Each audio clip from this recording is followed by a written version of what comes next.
දැන් අපි මාතෘකාව ලියාගමු. පිරිවැය ඒකකය cost unit ලියන්න බලන්න මාතෘකාව cost unit පිරිවැය ඒකකය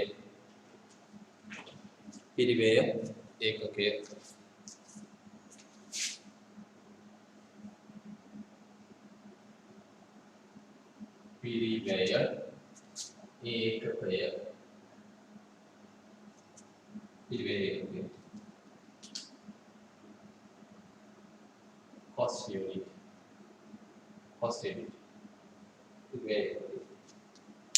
ඒක අපි දැන් ලියාගෙන ඉමු. පිරිවැයකරණයේදී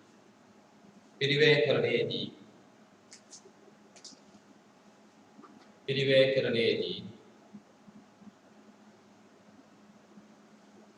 ගණනය කරනු ලබන්නේ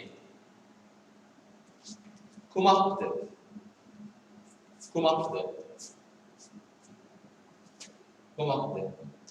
එය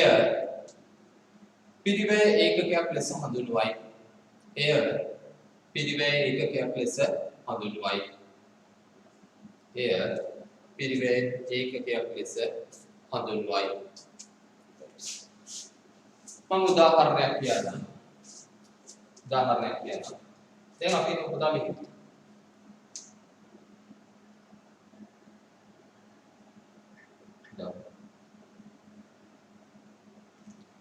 දැන් ඔයාලා මොන වාහනේ යන ගමන් අපි તો බයික් එකක් අපි යන ගමන් ඔන්න අපිට ඕන වෙනවා පෙට්‍රල් ටිකක් ගන්න.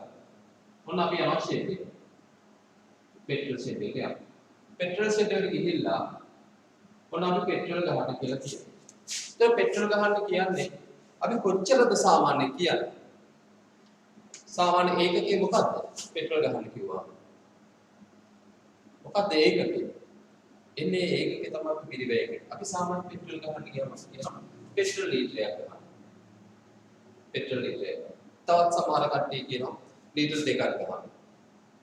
අන්න ඒක තමයි අපි කියන්නේ පිරිවැය ඒකකේ. තව අපි හිතමු මෙහෙම. ඔන්න අපි ගෙයක් හදනවා. ගෙයක් හදන්න යනවා. ඔන්න ගෙයක් හදන්න ගියාම මට ඕන කරලා තියෙනවා ඔන්න දැන් මේ ගේ හදලා මෙන්න මේ කොටස අලුතෙන් ඇඩ් කරන්න ඕනේ. ගඩොල්. මම මොකද කරන්නේ? ගඩොල් කොච්චර තැනකට යන්නේ? තැනකට ගිහිල්ලා මම මෙයාලගෙන් අහනවා. මං අහන්නේ කොහොමද? මට ගඩොලක මිල කියන්න කියනවද? ගඩොලක් කියද කියලා මං අහනවා. නෑ. අපි අහන්නේ කොහොමද සාම? අපි අහන්නේ ගඩොල් නම් ගඩොල් 1000ක් කීයද? ගඩොල් 1000ක් කීයද? එන්නේ ඒක තමයි කියන්නේ පිරිවැය ඒකකයක් කියලා. අපි බේකරියට ගිහිල්ලා අපි පාන් ගන්න යනවා කියලා හිතන්නකෝ. අපි කොහොමද පාන් ගන්න යන්නේ කියන්නේ? මොකද පාන් ගන්න කියලා අපි ඉල්ලන්නේ කොහොමද ඉල්ලන්නේ? මේ අපිට මේ සයිස් කෑල්ලක් කපලා දෙන්න මේකේ. එහෙම කියනවද? මෙච්චරක් කපලා දෙන්න. එහෙම කියනවද නැහැ. පාන් ගන්න කියොත් අපි සාමාන්‍යයෙන් පාන් බේකරි කරනවා. එයාලා මෙන්න කියන්නේ කොච්චරද? පාන් රාත්තරද. ඔන්න ඕක තමයි අපි කියන්නේ. ඔන්න ඕක තමයි අපි කියන්නේ පිරිවැය ඒකකයක් කියලා. එහෙනම් අපි ලියන්න උදාහරණ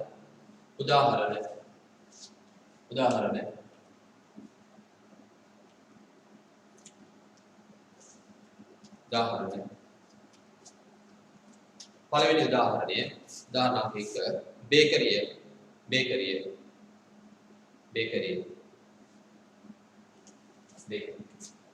එහෙනම් බේකරි කරන්නේ පිරිවැය ඒකකය කියලා කියන්නේ පාන් රාත්‍තර බේකරි.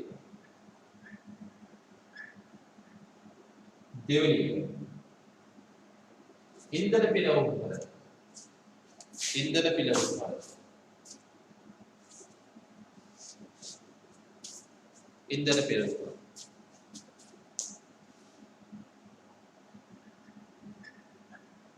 මේක අපි කියන්නේ 1 ලීටරයක්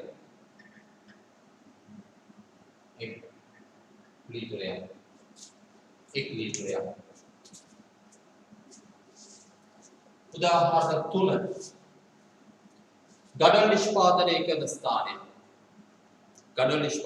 ස්ථානය ගඩොල් නිෂ්පාදනය කරන ස්ථානය. ගඩොල් නිෂ්පාදනය කරන ස්ථානය.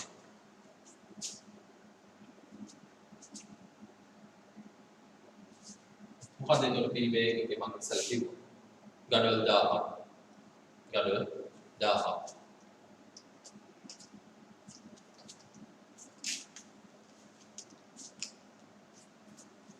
තව එකක් කියනවා. හෝටලයක්.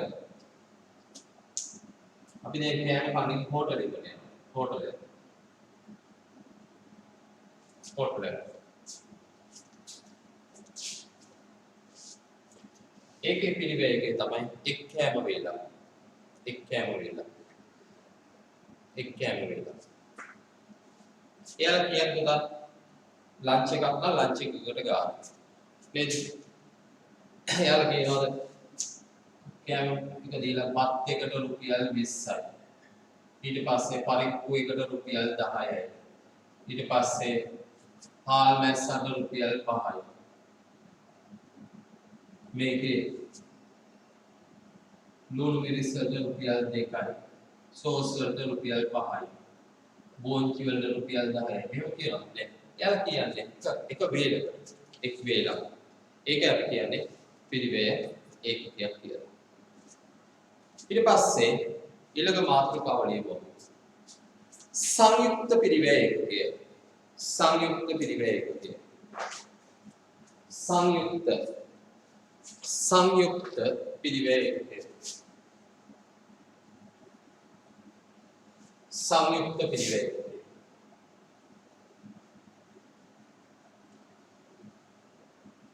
සංයුක්ත පිරිවැය ඒකකය. සංයුක්ත පිරිවැය. ඒක යටතේ කියන්නේ යම් පිරිවැය ඒකකයක්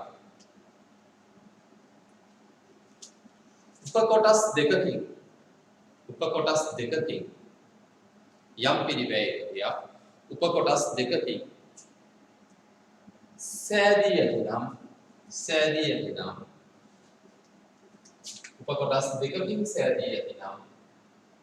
උපකොටස් දෙකකින් සෑදී ඇතිනම් එය සංයුක්ත පිරිවැය ඒකකයක් ලෙස හඳුන්වයි. සංයුක්ත පිරිවැය ඒකකයක් ලෙස හඳුන්වයි. උපකොටස් දෙකකින් හැදිලා තියෙනවා නම් අපි ඒකට කියනවා සංයුක්ත පිරිවැය ඒකකයක් කියලා. උදාහරණ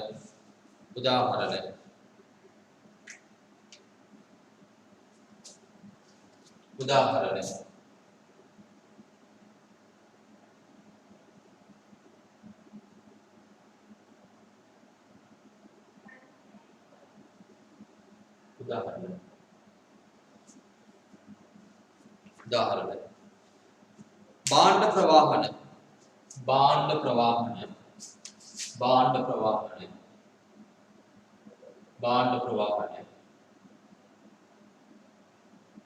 ප්‍රවාහන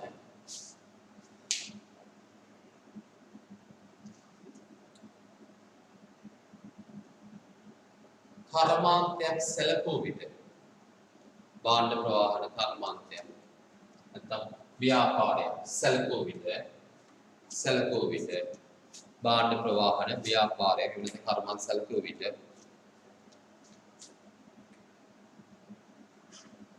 ටොන් එකක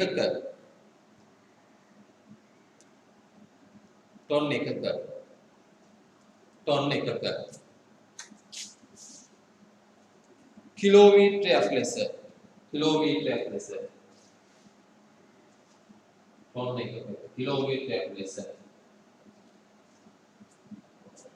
පිරිවැය ඒකක ගණනය කෙරේ.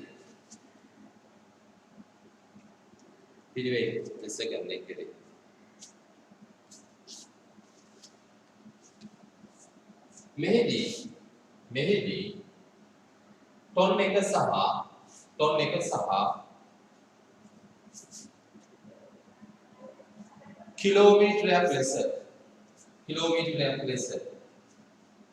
කිලෝමීටරයක් ලෙස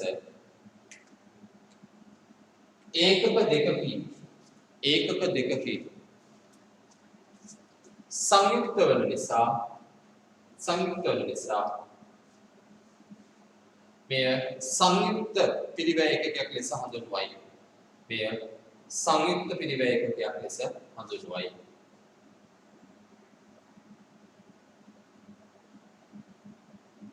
සංයුක්ත කිලෝමීටර සංයුක්ත පිරිවැය එකකයක් ලෙස හඳුන්වයි. right. ඔන්න පුතා ඒක මම පැහැදිලි කරන්නම් තවදුරටත්. ඒක අපි හිතමු ඔන්න සමහර ව්‍යාපාර තියෙනවා. එයාලා ඉන්නේ ප්‍රවාහන ශේෂ්ත්‍රය. එයාලා කරන්නේ යම්කිසි භාණ්ඩ තියෙනවා ඒ භාණ්ඩ ප්‍රවාහනය කරන එක. එතකොට ඔන්න ඔයාලා දන්නවා හුඟක් වෙලාවට වල පාරේ දැකලා තියෙනවා මෙන්න මේ වාහන. මොකද්ද මේ? ට්‍රේන් එකක් වගේ බස් එකක් වගේ. මොකක් වගේ? ඔව්. මේ කන්ටේනර්. පේනවද කන්ටේනර් වගේ? එතකොට මේ කන්ටේනරේ එතකොට පුතා බලන්න මේ කන්ටේනරේ එයාලා භාණ්ඩ ප්‍රවාහනය කරනවා. දැන් සමහර භාණ්ඩ වලගේ ගෙවල් ගාටේදී ලොරි, සමහර ඒවා බට්ටන් කියනවා. සමහර ලොකු ලොරි වල, සමහර ඒවා ෆීසර් වල. දැන් මම කියන්නේ මේ ඔන්න කන්ටේනර් ව්‍යාපාරය ගැන මම කතා කරන්න හදන්නේ. එතකොට පුතා මෙයාලා භාණ්ඩ ප්‍රවාහනය කරද්දී මෙයාලා කියන්නේ ටොන් එකක් කිලෝමීටරයක් ප්‍රවාහනය කරනවා. මේකට රුපියල් 200යි. රුපියල් 1000යි. රුපියල් 5000යි. ටොන් එක කිලෝමීටරයක් ප්‍රමාණය කරනවා. එතකොට ටොන් ගාන වැඩි වෙද්දී කිලෝමීටර ගාන වැඩි වෙද්දී මේක පිරිවැය එකකේ කියන එක වෙනස් වෙනවා. එතකොට මේකට පිරිවැය එකක දෙකක් සම්බන්ධ වෙනවා. එකක් තමයි ටොන් එක කියන්නේ. බර. අනිත් එක මොකද්ද? අනිත් එක තමයි දුර. බරයි දුරයි දෙකක් එකතු වුණා. එතකොට අපි පිරිවැය එක දෙකක් එකතු වුණ නිසා අපි ඒකට කියනවා සංයුක්ත පිරිවැය එකක් කියලා. සංයුක්ත පිරිවැය. මේ පැත්තෙන් බර ටොන් එකක් කිව්වා. මේ පැත්තෙන් කිලෝමීටර් ගාන. එතකොට ඒකකයන් දෙකක් සම්බන්ධ වෙච්ච නිසා අපි මේකට කිව්වා මොනවා කියලා දෙන්න සංයුක්ත පිරිවැය එකක් කියලා. ඒකයි උතරදී වැදගත්. සංයුක්ත පිරිවැය එකක්. right. එහෙනම් විනාඩියක් කියව ගන්න.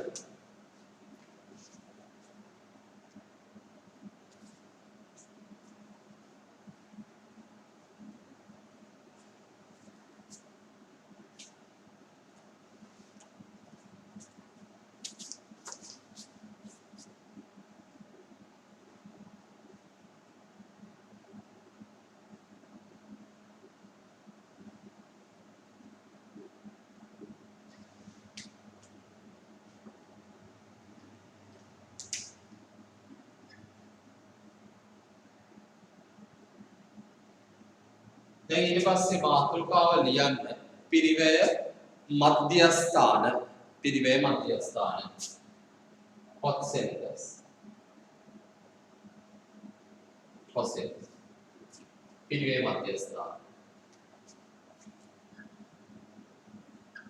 පිරිවැය මධ්‍යස්ථාන hot centers අපි ලියාගෙන පැහැදිලි කරගමු.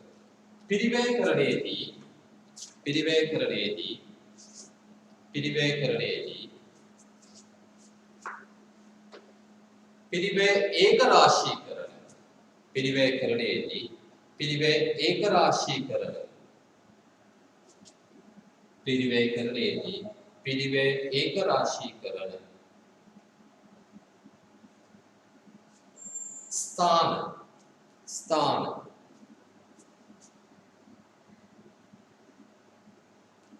පිරිවැය ඒකරාශීකරණ ස්ථාන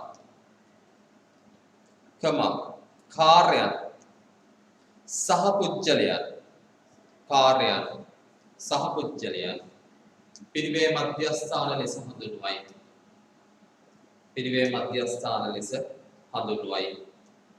පිරිවැය මධ්‍යස්ථාන ලෙස හඳුන්වයි. ඊළඟ රෝලේ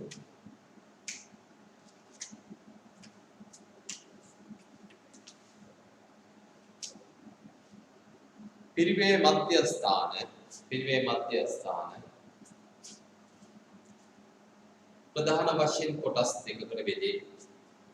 පිරිවැය මධ්‍යස්ථාන ප්‍රධාන වශයෙන් කොටස් දෙකකට බෙදේ. පිරිවේ මධ්‍යස්ථාන ප්‍රධාන වශයෙන් කොටස් දෙකකට බෙදේ. ප්‍රධාන වශයෙන් කොටස් දෙකකට බෙදේ. පළවෙනි එක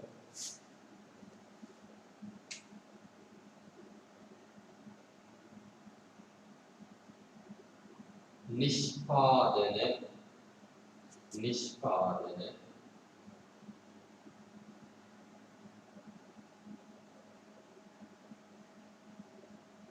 පිරිවේ මධ්‍යස්ථාන. පළවෙනි කියන්නේ නිෂ්පාදන පිරිවේ මධ්‍යස්ථාන. නිෂ්පාදන පිරිවේ මධ්‍යස්ථාන.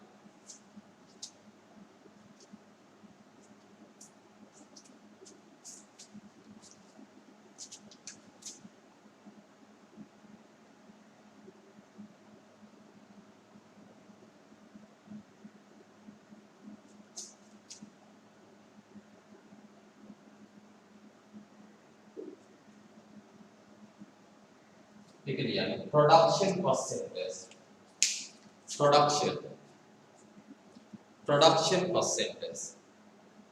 Production cost centers. පිරිවේ මධ්‍යස්ථාන cost centers එක ප්‍රධාන වශයෙන් කොටස් දෙකකට බෙදනවා කියවොත් පළවෙනි එක කියන්නේ නිෂ්පාදන පිරිවේ මධ්‍යස්ථාන production cost centers.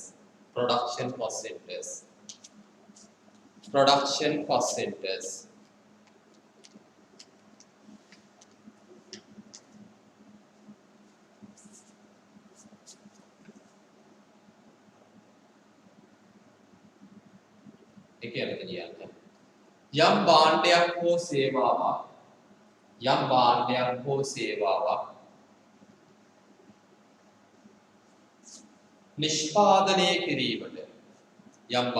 හෝ සේවාවක් නිෂ්පාදනය කිරීමට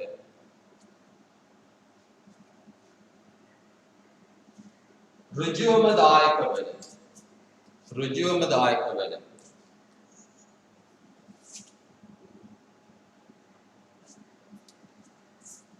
अंशයන් ඍජුවම දායක වන अंशයන්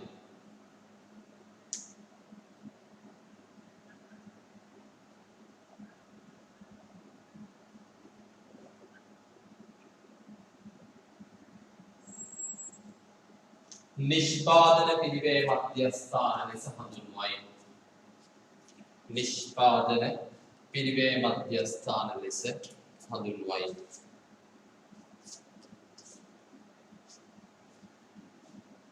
නිෂ්පාදන පිරිවේ මධ්‍යස්ථාන ලෙස හඳුන්වයි.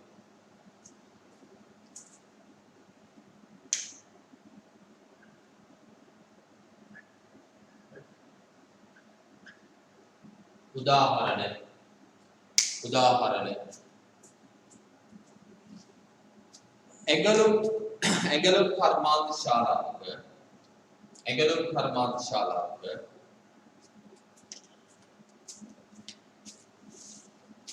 ඇගලුම් කර්මාන්ත ශාලාවක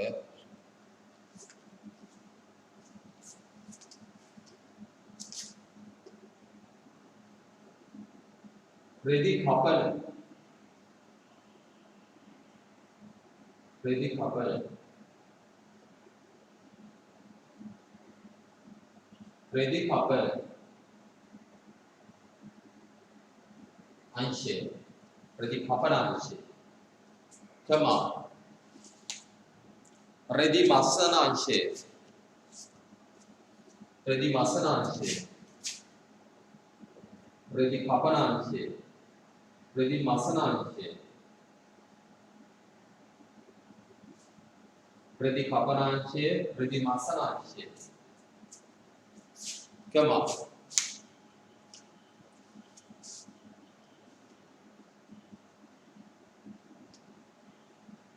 निष्पादनयन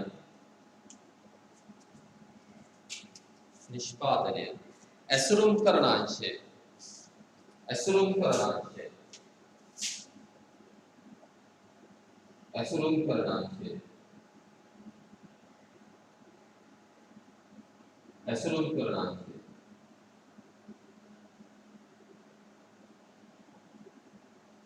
ඇසුරු කරනවා.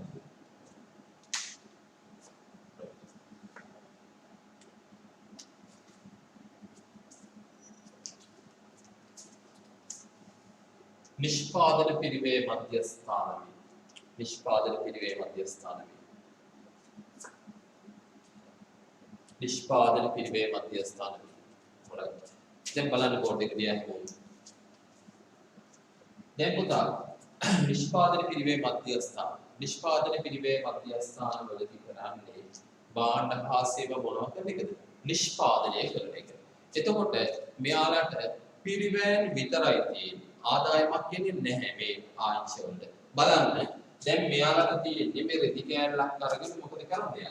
කපන් යනවා. ඔන්න දැන් රෙදි කෑල්ල ගන්නවා. රෙදි කෑල්ල අරගෙන දැන් මේක කපනවා. ඔන්න මම කැපුවා. එක කෑල්ලක් මෙහෙම කැපුවා. තව කෑල්ලක් මෙහෙම කැපුවා. අත්වල. තව කෑල්ලක් මෙහෙම කැපුවා. මෙන්න කපනවා. කැපීම. එතකොට මෙයාලට තිබුණේ මේක කපන්න විතරයි. ඔන්න අපි නම් ගෙදර කවන්නේ කපුලු. මෙයාලා කපන අවශ්‍යයි. මම ඔයාලට මේ බෝඩ් එකේ මේව ඇඳලා මේ විදිහට පැහැදිලි කරන්නේ විභාගෙට ගියාම උනත් අටුප ගානේ පින්තූරෙන් හරි අර ඔළුවේ තියෙනවා මම අඳපු පින්තූරේ. එතකොට මේ පින්තූරෙන් හරි ඔයාලට මේක මතක් වෙන්න ඕන නිසා. හරිද? රයිට්. නැත්නම් මම චිත්‍ර දින්න ආසාවටවත් චිත්‍ර දින්න දක්ෂකමටවත් වෙනම මගේ දක්ෂතාවය ඒවත් නෙමෙයි. හරිද? රයිට්. දැන් මේ කපනාංශය පුතා මෙයාලා ඔන්න දැන් කැපුවා රෙද්ද ගත්තා රෙද්ද කැපුවා. මෙයාලට තිබුණේ කපන්න විතරයි. එයාට ආදායමක් එනවද? නැහැ. එයාලා කරන්නේ කපන එක. තව කට්ටියක් මොකද කරන්නේ? තව ඔයාලා දන්නවනේ මේ දවස්වල ගාමන් ගැන වැඩි කතා කරනවා. තවත් කට්ටිය මොකද කරන්නේ? එයාලා මහාන. ඔන්න නූල් ගානගෙන මෙයාලා මහාන්න පටන් ගන්නවා. මහාන්න පටන් ගත්තාම ඔන්න බලන්න දැන් ඉස්සල්ලා වෙන් වෙලාට තිබුණේ දැන් මේක වෙන් වෙලා තියෙනවා. දැන් ඔන්න අත් දෙක ගැහුවා. ඔන්න දැන් අත් දෙක ගැහුවා. ඔන්න මේකට කොලර් එකකුත් ගැහුවා. ඔන්න කොලර් එකකුත් ගැහුවා. දැන් මහලා තියෙනවා. එතකොට මෙයාලට ආදායමක් තියෙනවා. මෙයාලට ආදායම නෑ. එයාලා කරන්නේ මහානේ. මෙන්න නූල් ගත්තා මහගෙන ගියා. මේ අත් දෙක වෙන් වෙලා තිබුණේ. එතකොට මේක වෙනම තිබුණේ. එහෙනම් ඔන්න දැන් ගැහුවා. ඊට පස්සේ තවත් කට්ටියක් මොකද කරන්නේ? තවත් කට්ටියක් මොකද කරන්නේ? තවත් කට්ටියක් මේක ඊට පස්සේ බෑග් වල දාලා දැන් මේක නිකන් අපි විකුණන්නේ කියොත් ඔයාලා දන්නවා මේක විකුණන හරි අමාරුයි මිලකට. මේක ලස්සන බෑග් එකකට දාලා සමහරවිට අපිට මේ බෑග් එක නැත්තම් පැකට් කරන්න ගියම යන පිරිවේ මහන්න ගිය පිරිවේකට වඩා වැඩි. ඔයාලා දන්නවා සමහර ඒවා පැකට් එක පිරිවේ වැඩි. දැන් අපි උදාහරණයක් කියන්නකෝ දැන් වෙඩින් කේක් එකක් කියන්නේ ඔයාලා නිකන් shopping මුරේක පොඩි කෑල්ලක් හොදලා තිබුණොත් ඔයාලා කනවාද? කන්න කැමති නෑ. හැබැයි ඒක ලස්සන පෙට්ටියක දාන්න. සමහර පෙට්ටියක රුපියල් 100ක් යනවා. කේක් කෑල්ල හදන්න රුපියල් 10යි. ඔක්කොටම 115 කියන අකට 100යි කේක් කෑල්ලට රුපියල් 10යි. මේකත් එහෙම වෙනවා. ඇස්රීමෙන් තමයි පුතා මේකට මිලක් එන්නේ. ඒතකොට මෙයාලා මොකද කරන්නේ මේක ලස්සන පෙට්ටියක මේ වගේ ලස්සන පෙට්ටියක මේක අසරපු ගමන් මේකට හොඳ මිලක් එනවා. ඔන්න දැන් මොකද කරන්නේ මෙයාලා මේක ලස්සනට නාවලා කරලා ෂර්ට් එක ලස්සනට අසරවල තියෙනවා. ඔන්න දැන් මොකද කරන්නේ මේක රුපියල් 1000යි කිව්වත් මේක ගෙනියනවා. ලස්සනට අසරවල තියෙන. මේක මෙහෙම නිකන් ගෙල්ලලා තියෙනවට වඩා මේක ලස්සන පෙට්ටියක තිබ්බොත් එහෙම මේක ගන්න අනේ වෙන්නේ. ඉතින් මෙන්න මේ වගේ තිබුණොත් තමයි අපිට හොඳ මිලකට දෙන්නේ. ඒතකොට පුතා මෙයාලට ආදායමක් ආවේ නැහැ. පිරිවැයක්. මහාන කට්ටියලත් තිබුණේ පිරිවැයක් විතරයි. මේ අසුරවල කට්ටිය මොකද කරේ? එයාලා කරේ ඇස්රීම කරන කට්ටිය අසුරකෙක විතරයි. එහෙනම් මේ ඔක්කොටම තිබුණේ පිරිවැයක් විතරයි. රෙදි කපනවා, රෙදි මහනවා, ඊට පස්සේ අසුරවල මේ හැමෝටම තිබුණේ පිරිවැයන් විතරයි. පිරිවැය විතරයි ඒක රාශී කරේ. ඒ නිසා මේ අංශවලට කියනවා පිරිවැය මධ්‍යස්ථාන කියලා. පිරිවැය ඒක රාශී කරන ස්ථාන අපි කියනවා පිරිවැය මධ්‍යස්ථාන කියලා. මොන මේ නිෂ්පාදනයේ සම්බන්ධ වෙච්ච නිසා මේක අපි කියනවා නිෂ්පාදන පිරිවැය මධ්‍යස්ථාන කියලා. මේක මතක් වෙච්ච මට එකපාරක් මතක් වෙනවා. කොළඹ දවසක් මම යද්දී කොළඹ මම යද්දි මමත් එතකොට පොඩි මේ කොළඹ ස්ටෑන්ඩ් එක ගාව එතන තියෙනවා කඩපිල් දෙන්නම් වල කඩපිල් තියෙනවා ඉස්සර එහෙම කඩපිල් තිබුණේ ඔක්කොමලා පොඩි කැලි පොඩි පෙට්ටි වල දාගෙන එහෙම තමයි විකුණන්නේ හැමෝම මොකද කරන්නේ ඒ දැන් යද්දි අපිට යන්න බෑ අපි යමාරුයි ඉතින් මොකද කරන්නේ කී කෙනා පිටිපස්සෙන් එනවා 30යි රුපියල් 100යි කියනවා 30යි කියනවා 40යි කියනවා ඔය එතකොට ඔන්න දැන් එක දවසක් මම යද්දි මමත් එතකොට උසස් පෙළ කරන්න මේ ක්ලාසස් යන කාලේ එතකොට මම ඔන්න උදේ 7 විතර වෙනකොට මේ කියන්නේ ඔන්න දැන් එක මිනිස්සෙක් ගන්නවා පිට නැහැ කියලා බැනියම්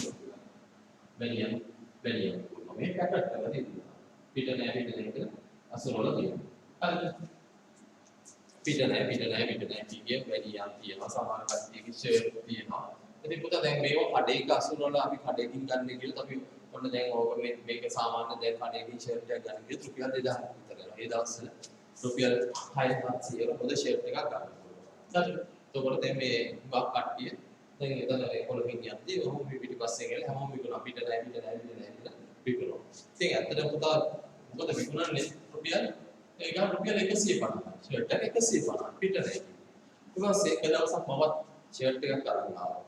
අරගෙන ඇවිල්ලා ඔන්න අඳින්නේ කියවම ඇත්තටම බැලුවම පිට නැහැ කියවම මේක ඉස්සරහා විතරයි තියෙන්නේ පිට නැහැ පිටිපස්සක් නැහැ පිට නැහැ ඉතින් මේකේ ඇත්තටම ෂර්ට් එක ගත්තා ඉස්සරහා විතරයි තියෙන්නේ පිට නැහැ පිටිපස්ස නැහැ අපි හිතුවේ මේක මෙන් 10 රුපියල් දැන් මේක ගන්න ගියොත් කඩේට මේකින් ගන්න ගියොත් අපිට රුපියල් 600ක් යනවා මේක 150 දැන් 150කට දෙන්නේ ඇත්තටම අපි හිතුවේ පිට නැහැ කිව්වහම මේක පිට නැහැ කියලා මම හිතුවේ නෑ. අපි හිතුවේ පිට ගන්න නැහැ.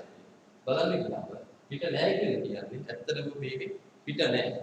ඉතින් මේ කතාවත් එක්ක මට මතක් වුණේ මේ කොස්සෙට් එක කතාවත් එක්ක මේ ෂර්ට් එක අඳින්න මට මතක් වුණේ මෙන්න මේ කතාව. පිට නැති කතාව. රයිට්. එතකොට ඊට පස්සේ එහෙනම් අපි එමු දෙවනි එකට. එහෙනම් අපි පළවෙනිම නිෂ්පාදන පිරිවේ මධ්‍යස්ථාන කියලා ලියවනේ. එහෙනම් ඊට පස්සේ දෙවනි එක ලියන්න. सेवा पिरिवे मध्यस्थान सेवा पिरिवे मध्यस्थान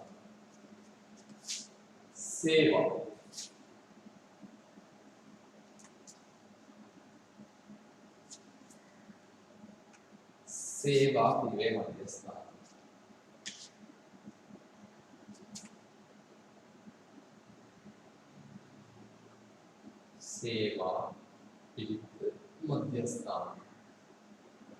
මම මේ පාට ලියන්නේ ඔයාලටත් එකක් පැහැදිලි මාත් කැමති ඔයාලා පාට මේවා ලියනවා මොකද හේතුව පොතක් ලස්සන වෙනවා බලන්න පොතේ වලක් දෙක ආසිත වෙනවා පාට වෙනස් වෙති කරුණු වෙනස් වෙලා කියලා ඔයාලගේ හිතට දැනෙනවා එහෙට දැනෙනවා එන්නේ ඒ කාර්යය නිසා තමයි මම මේ පාට ලියන්නේ සේවා පිරිවේ මධ්‍යස්ථාන කියලා ලියන්නේ service concepts service cost centers here බලන්න service cost centers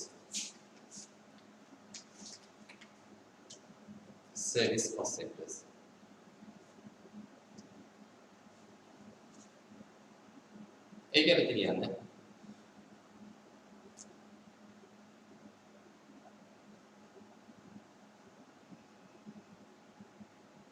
භාණ්ඩ හා සේවා නිෂ්පාදනය කිරීමට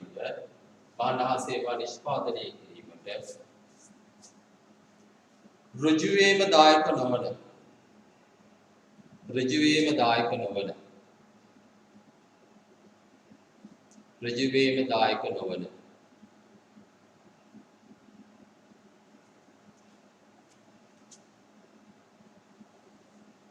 වක්‍රාකාරයෙන් දායක වන වක්‍රාකාරයෙන්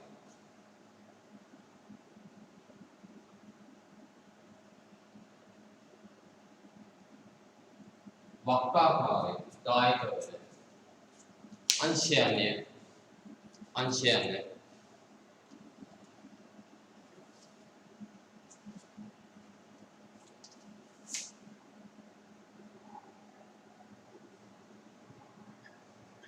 මේක ඍජුවම දායක වෙනවා කියලා මේක කියන්නේ වක්‍රාකාරය මේක ඩිරෙක්ට් මේක ඉන්ඩිරෙක්ට්.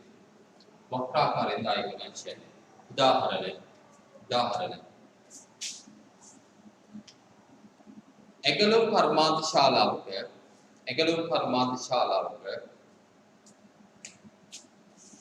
නඩත්තු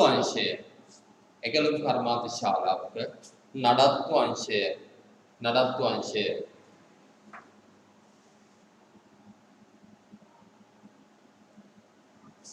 කමා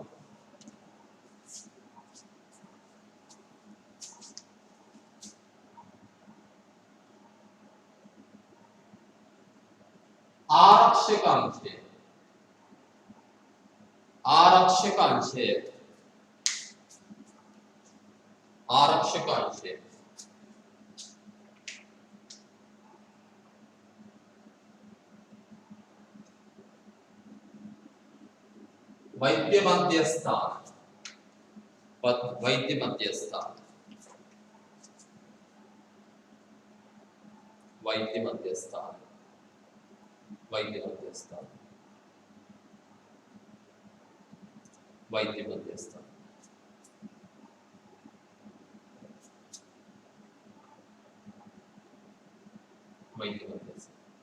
මම උදාහරණයක් කියන්නම්. පුතා දැන් මේ සේවා පිරිවේ මධ්‍යස්ථානයේ කියන වක්‍රාකාරයෙන් දායක වෙනවා. එතකොට නිෂ්පාදනයේ වක්‍රාකාරයෙන් දායක වෙන තව අංශ තිබුණා. ඒ කියන්නේ නඩත්තු අංශ. මොකද දැන් අපි මේ දැන් රෙදි කපාන්න. එතකොට රෙදි මහන්න මේවට දැන් ඉස්සර නම් අපි මේවා අතින් මහන්නේ. ඉදිකට්ටරම් මහගෙන වල දාන්නදී දැන් උගක් වලට සමහර දරුදරිය මේ ඉදිකට්ට දාන්නේ නැහැ. ඒකනේ දැන් ඉදිකට්ටට නූලක්වත් දාගන්න බැරි. දැන් දරුවට ඉදිකට්ටට නූලක් දාන්නත් බෑ. ඉදිකට්ට කිව්වත් සමහරට දන්නේ නැහැ. එතකොට ඉස්සර නම් එහෙම නැහැ. හැමතිස්සෙම අපි ෂර්ට් එකක් කිරනවා නම් වෙන්න පුළුවන්. අපි මේ ඉදිකට්ට එක ගන්නවා නූල දානවා මහන්න. හැබැයි දැන් ඒක වෙනස් වෙනවා. එතකොට දැන් හැම දෙයක්ම මහන්නේ මැෂින් වලින්. හැම එකම මැෂින්. අපි අපේ පොඩ්ඩක් කිරුණොත් අපි ඒක අරන් යනවා. රෙදිමාන ස්ථානික මහදේව ස්ථානෙට ගිහිල්ලා මැෂින් එකකින්මයි ගහ ගන්න බලන්න. එතකොට මේ මැෂින් සමහර වෙලාවට කැඩෙනවා. ඒක නඩත්තු කරන්න ඕන. කැඩෙන්නේ නැති හදන්න ඕන. එහෙම නැත්නම් කලින් කරන සර්විස් කරන්න ඕන. මෙන්න මේ. එතකොට මේ නඩත්තු අංශයට පුතා එයාලට යම්කිසි මුදලක් දෙන්නේ එයාලා කරන්නේ නඩත්තු කරන එක. දැන් මෙතන කඩනවා මෙයාලා මේකෙන් හදලා දෙනවා. මේ නඩත්තු අංශය. නැත්නම් සර්විස් කරන සැරේ ඇවිල්ලා. එතකොට ආරක්ෂක අංශය. දැන් මේවා බලන්න. දැන් මේ ගාමන්ට් එකේ මේ කට්ටියව ආරක්ෂක දවල්ුණක් ගන්නවා අපිට මොකක් හරි අංශයකට යන්න ගියාම අපිට එකපාරේ යන්න බෑ ගාමන්ට් එකක් කියලා අපි ඉබේ යන්න බෑ. ආරක්ෂක නිලධාරියෙක් කියනවා. එයා ගාවට ගිහිල්ලා අපේ හේතුව කියලා. එයා මොකද කරන්නේ දැන්? මේ දවස්වල නම් උණ බලනවා. නේද? ආරක්ෂක නිලධාරිය උණ බලනවා. ඒක මොහොත බලලා තමයි ඇතුළට දාන්නේ. එතකොට මේ ව්‍යාපාර ආරක්ෂක අංශයක් කියනවා. එතකොට එයාලටත් මේ ව්‍යාපාරිකට පිරිවැයක් වෙන්නේ. ආදායමක් නැහැ ආරක්ෂක අංශය. ඊට වෛද්‍ය මධ්‍ය. ඒ වෛද්‍ය මධ්‍යස්ථාන තියෙන ගාමන්ට් එකේ. ඒ පුතා මේ දැන් මේක මහකල යද්දී සමහර වෙලාවට රෙද්ද වගේම ඇඟිල්ලක් දානවා. මහන්නේ ගියාම. සමහරලාට ඇඟිල්ලක් මහන. එතකොට ආයෙ මොකද කරන්න තියෙන්නේ? ආයෙ අපි යන්න ඕන වෛද්‍ය මධ්‍යස්ථානට ගිහිල්ලා ඔන්න ඒ නූල අයින් කරලා ඔන්න ડોක්ටර් දානවා වෙනවා. බැලුවා. මොනවද දාන්නේ? එතකොට තමයි වෛද්‍ය මධ්‍යස්ථාන. එතකොට මේක ආදායමක් නෑ. මේවා මේ අංශවලින් දැන් වෛද්‍ය මධ්‍යස්ථානයේ හැම ගාමන්ට් එකකම තියෙනවා. එතකොට එයාලා එකට කියන ඔයාගේ අත මහන්නෝ කියලා මට රුපියල් 200 දෙන්න 1000ක් දෙන්න. එහෙම ඉල්ලන්නේ නෑ. මේක සේවාවක් විදියට තියෙනවා. එතකොට මේකත් පිරිවේ මධ්‍යස්ථාන පිරිවේ විතරයි තියෙන්නේ. මේක ආදායමක් ජෙනරේට් වෙන්නේ නෑ. එතකොට මෙන්න මේ නඩත්තු අංශය වෙන්න පුළුවන් ආරක්ෂක අංශය වෙන්න පුළුවන් වෛද්‍ය මධ්‍යස්ථාන වෙන්න පුළුවන් මේ ඔක්කොගෙම අපිට පිරිවැයන් එකතු කරන්නේ. ඒ නිසා අපි මේකට කියනවා පිරිවේ මධ්‍යස්ථානයක් කියලා. මේ තමයි සේවා පිරිවේ මධ්‍යස්ථාන වලට උදාහරණ. right. සේවා පිරිවේ මධ්‍යස්ථාන වලට උදාහරණ. right. ලියාගත්ත ටිකක් ලියාගන්න බලන්න.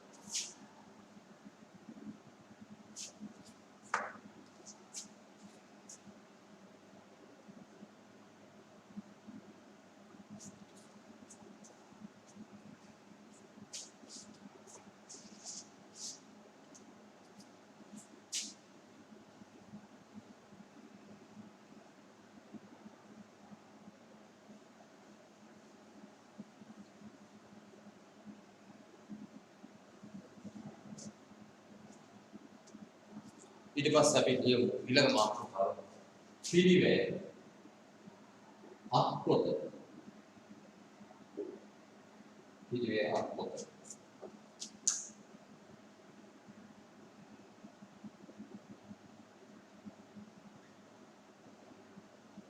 First manual. First manual.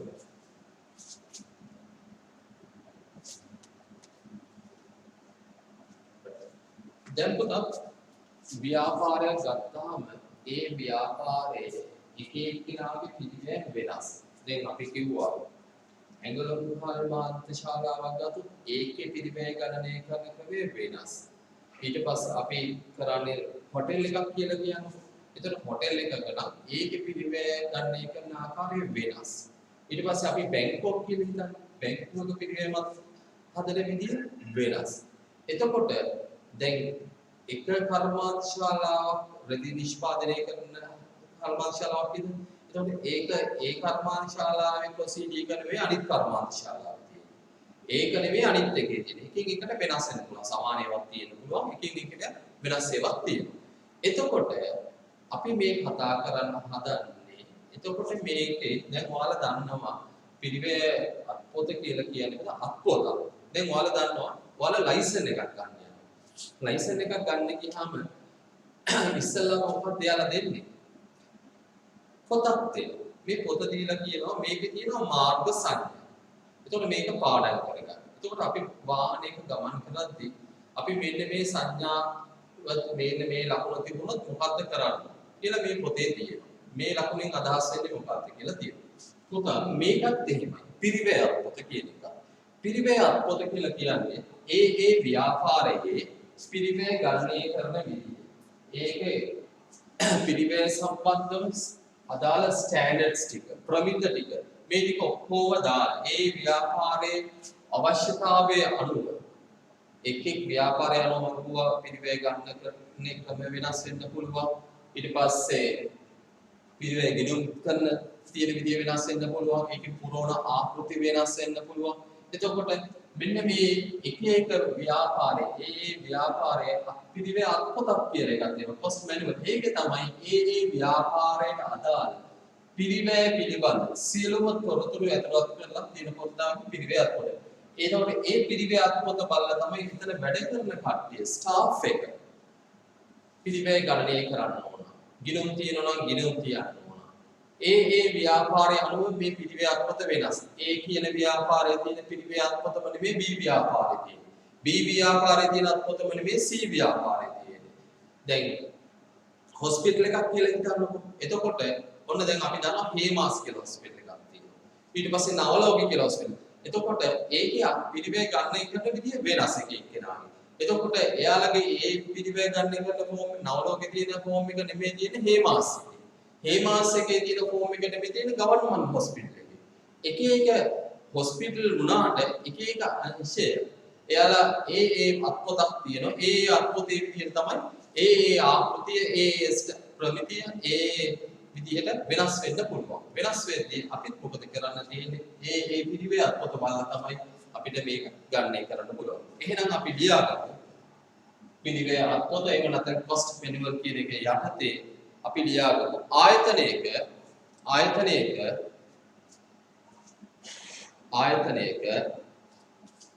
පිරිවැය ගිණුම්කරණයට සම්බන්ධ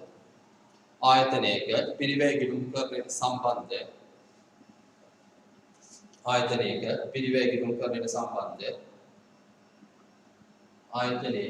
පිරිවැය ගිණුම්කරණයට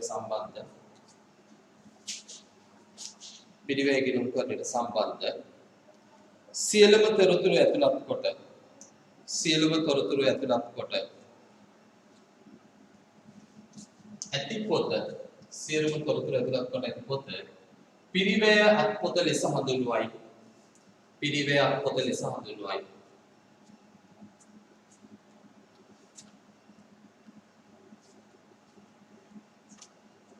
පිරිවැය අත්පොත ලෙස හඳුන්වයි. මෙහි එක් පිරිවැයන්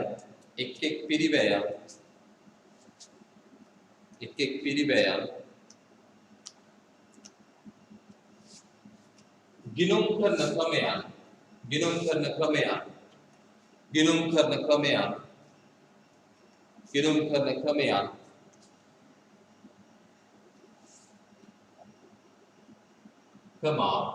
වාර්තා කළ යුතු ආකාරයන් වාර්තා කළ යුතු ආකාරයන් වාර්තා කළ යුතු ආකාරයන් සහ ආකෘති ඇතුළත් වේ ඇතුළත් වේ ඇතුළත් වේ ඇතුළත් වේ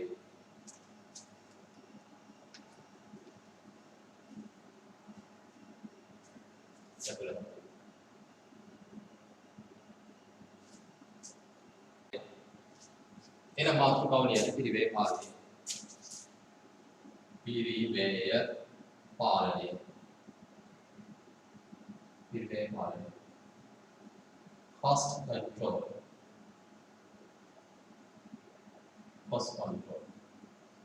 පිරිවැය පාලනය cost control ඒක අර්ථ කියන්නේ සත්‍ය වශයෙන් දරණ පිරිවැය සත්‍ය වශයෙන් දරණ පිරිවැය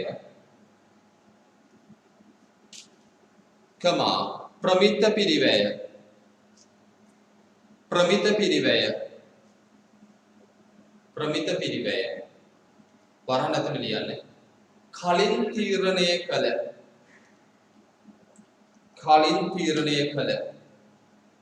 පිරිවැය වරහන් වහන්න කලින් තීරණය කළ පිරිවැය වරහන් වහන්න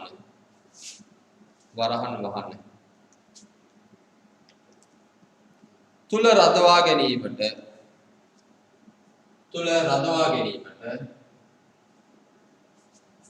කළමනාකරණයේ විසින්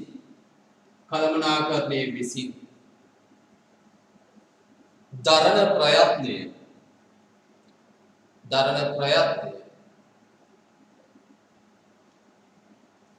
පිරිවැය පාලනය ලෙස හඳුන්වයි. දරණ ප්‍රයත්නය පිරිවැය පාලනය ලෙස හඳුන්වයි.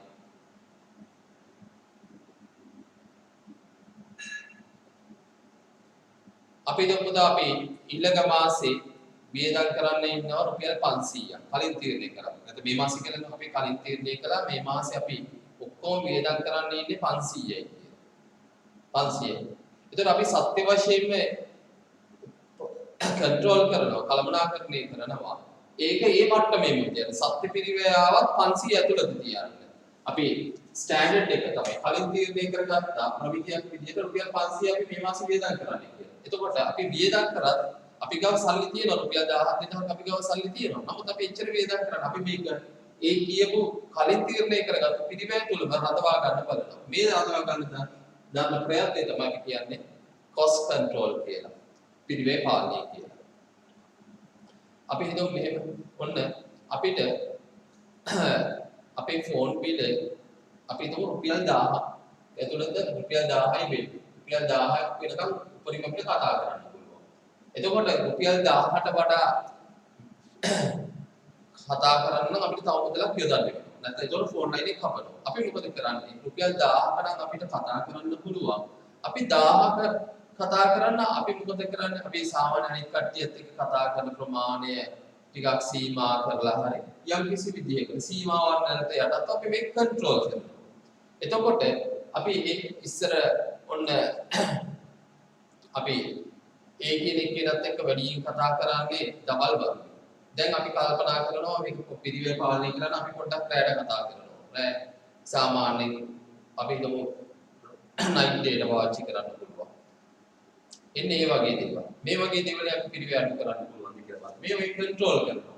එතකොට මේ අපි කලින් තීරණය කරගත්තු පිරිවැය තුල සත්‍ය පිරිවැයත් යනවා නම් අන්න ඒ කන්ට්‍රෝල් කරන එක තමයි කියන්නේ cost control කියලා. එහෙම නැත්නම් පිරිවැය පාලනය කියලා. තේරෙනවද එහෙනම්? right. එහෙනම් අපි ඊට පස්සේ ඊළඟ මාතෘකාවට එමු. පිරිවැය අඩු කිරීම. පිරිවැය අඩු කිරීම.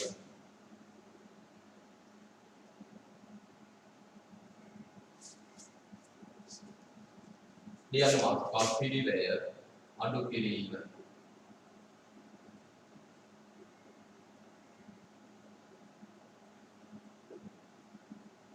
cost reduction කියලා කියන්නේ. එකක් තියාගන්න. cost reduction. cost reduction. භාණ්ඩ හෝ සේවාවක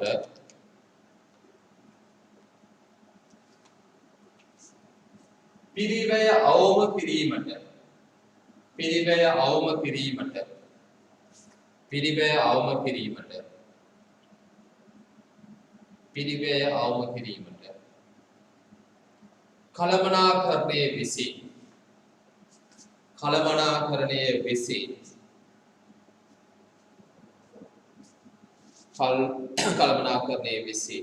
දරන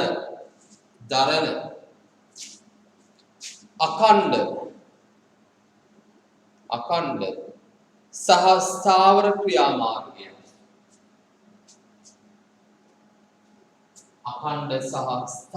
ක්‍රියාමාර්ගයන් වෙයි.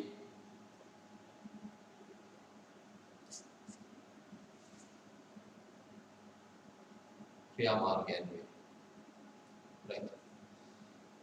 පුතා පිරිවැය අඩු කරන්න අපිට මොනවද කරන්න පුළුවන්? දැන් ඔයාලගේ ජීවිතේ සමහර තැන්වලදී පිරිවැය අඩු කරන්න දේවල් කරනවා. මොකද්ද කරන්න පුළුවන්? පිරිවැය අඩු කරන්න නම් පිරිවැය අඩු කරද්දී අපිට මොකක්ද වෙන්නේ? ඒකත් අපිට ඊට පස්සේ කතා කරන්න තියෙනවා. පිරිවැය අඩු කරන්න ඔයාලගේ ජීවිතේ මොනවද කරේ කියලා හිතලා බලන්න. ඔයා දන්නවා ඉස්සර මේ දැන් කොරෝනා එන්නේ ඉස්සරින් ඔයාලට ඕන විදිහට දෙමෝපියෝ සල්ලි දුන්නා.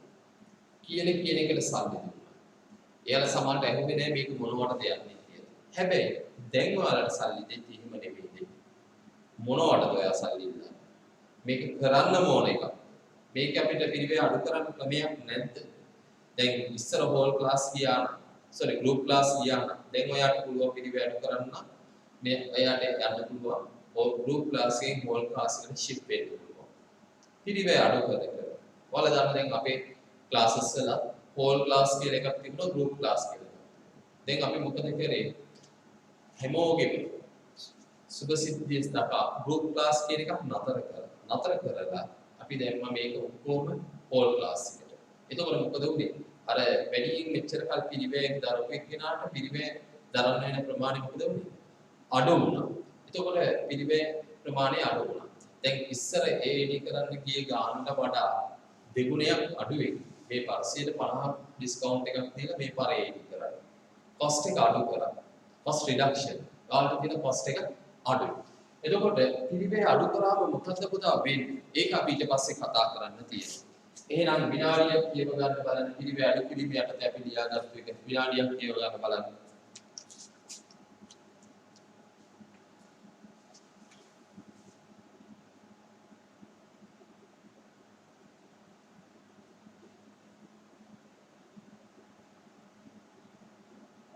ඊට පස්සේ ඊළඟට ලියුවේ නම් පිළිවෙල අඩු කිරීම මගින්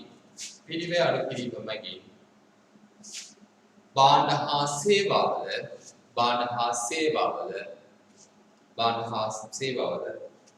මිල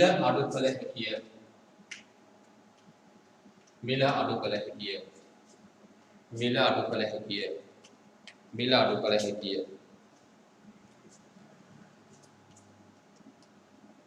එමගින් ඉහළ ඉල්ලුමක් ජනිත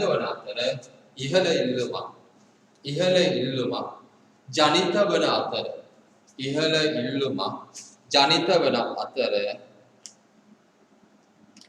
ඵලදායකත්වයත් වැඩි විය හැකිය.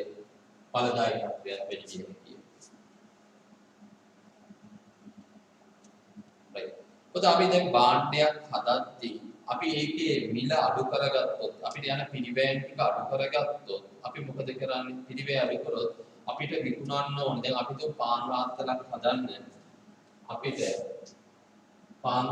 හදන්න ඉස්සර අපිට ගියා රුපියල් 40ක පාස් එකක්. දැන් අපි බේකරියක් කරන්නේ. දැන් අපි මොකද කරන්නේ? අපි පාන් රාත්තල හදන්න පිරිවේ අඩු කරගත්තා. දැන් පාන් රාත්තල් හදන්නේ රුපියල් 30ට. මේ ඉස්සර මේ දෙක. ඔන්න පිරිවේ අඩු කරගත්තා. රුපියල් 30ට. ඉස්සර අපි පාන් රාත්තල් විකුණුවේ රුපියල් 60ට. දැන් අපිට පාන් රාත්තල් විකුණන්න පුළුවන් රුපියල් 50ට. රුපියල් 50ට විකුණන්න පුළුවන්. එතකොට දැන් අපි බලනවා අපි පිළිවෙල අඩු වෙච්ච නිසා අපි මොකද කරේ? අපේ විකුණුම් මිලත් අපි අඩු කරා. දැන් අඩුවෙන් විකුණනවා. අඩුවෙන් විකුණත් ඉතින් මිල අඩු වෙද්දි මොකද වෙන්නේ? මිල අඩු වෙද්දි ඉල්ලුම වැඩි වෙනවා. ඉල්ලන ප්‍රමාණය. ඉස්සර පාන් රාත්තල් දෙකක් ගෙනිච්ච කෙනා දැන් කල්පනා කරලා බලනවා පාන් රාත්තල් දෙකමාරක් විතර ගෙනිච්චර කමක් නැහැ. දැන් පාන් ටිකක් වැඩි කියන මොකද පාන් වල මිලත් අඩු වෙනවා. ඉස්සර එක කාලයක් මට මතකයි පාන් රාත්තල් මිල අඩු කරා භාගයකටත් වඩා අඩු වෙයි රජේ. තරකා. එතකොට මොකද වුනේ? ඉල්ලන ප්‍රමාණය එකපාර දෙගුණයකින් වැඩි වෙන්න ගත්තා. මේක භාගයක් අඩු වුණාම අරක දෙගුණ. ඉස්සර පාන් භාගික ආපු එක්කෙන ඔන්න පාන් රාත්තල් ගන්න පටන් ගත්තා. එතකොට මොකද වෙන්නේ? ඉල්ලුම වැඩි වෙනවා. ඉල්ලුම වැඩි වෙද්දි මොකද වෙන්නේ? ලාභදායකත්වයක් මොකද වෙන්නේ? ඉල්ලන ප්‍රමාණය වැඩි වෙද්දි නිෂ්පාදනය වැඩි වෙනවා. නිෂ්පාදනය වැඩි වෙද්දි මොකද වෙන්නේ? ලාභදායක ඉල්ලුම වැඩි වෙලා ඊපස්සේ ලාභදායකත්වයක් වැඩි වෙනවා. එහෙනම් ලාභදායකත්වය වැඩි කරගන්න ඵලදායකත්වය වැඩි කරගන්න. ලාභදායකත්වයයි ඵලදායකත්වයයි මේ හැම එකක්ම එකකට එකක් සම්බන්ධ වෙනවා. නිෂ්පාදන පිළිවෙල අඩු වෙද්දී ඵලදායකත්වය වැඩි වෙනවා. නිෂ්පාදන පිළිවෙල වැඩි වෙද්දී අපි මිල අපිට අඩු කරන්න පුළුවන්. ඉතින් ඉල්ලුම වැඩි කරගන්න පුළුවන්. ඉල්ලුම වැඩි කරගත්තොත් ලාභදායකත්වය වැඩි කරගන්න. මේ එක එක සංකල්ප එකිනෙකට සම්බන්ධ වෙලා තියෙනවා. right. ඊට පස්සේ ඊළඟ මාතෘකාව පිරිවැය විගණනය. පිරිවැය විගණනය. එක මම වෙන පෑන් කිව්වා. විගණනය. පිරිවැය විගණනය. cost audit. cost audit. right. ලියා ගන්න බලන්න cost audit. පිරිවැය විගණනය.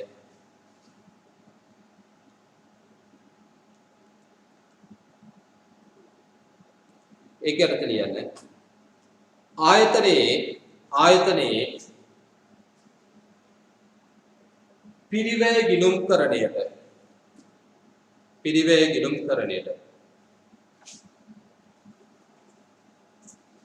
අදාළ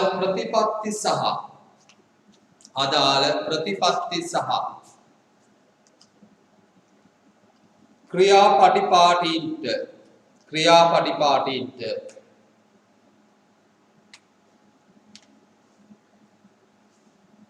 අනුකූලදයි පරීක්ෂාව සහ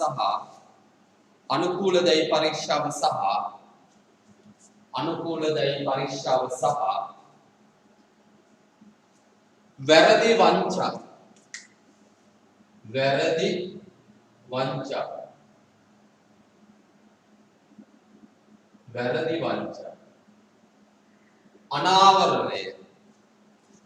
වංචා අනාවරණය කිරීම සහ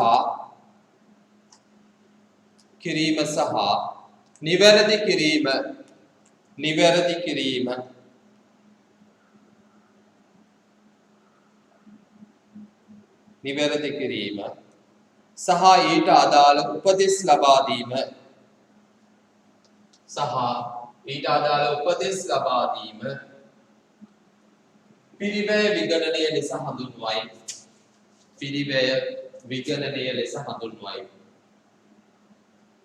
පිරිවැය විගණනය ලෙස හඳුන්වයි. cost audit. පිරිවැය විගණනය ලෙස හඳුන්වයි.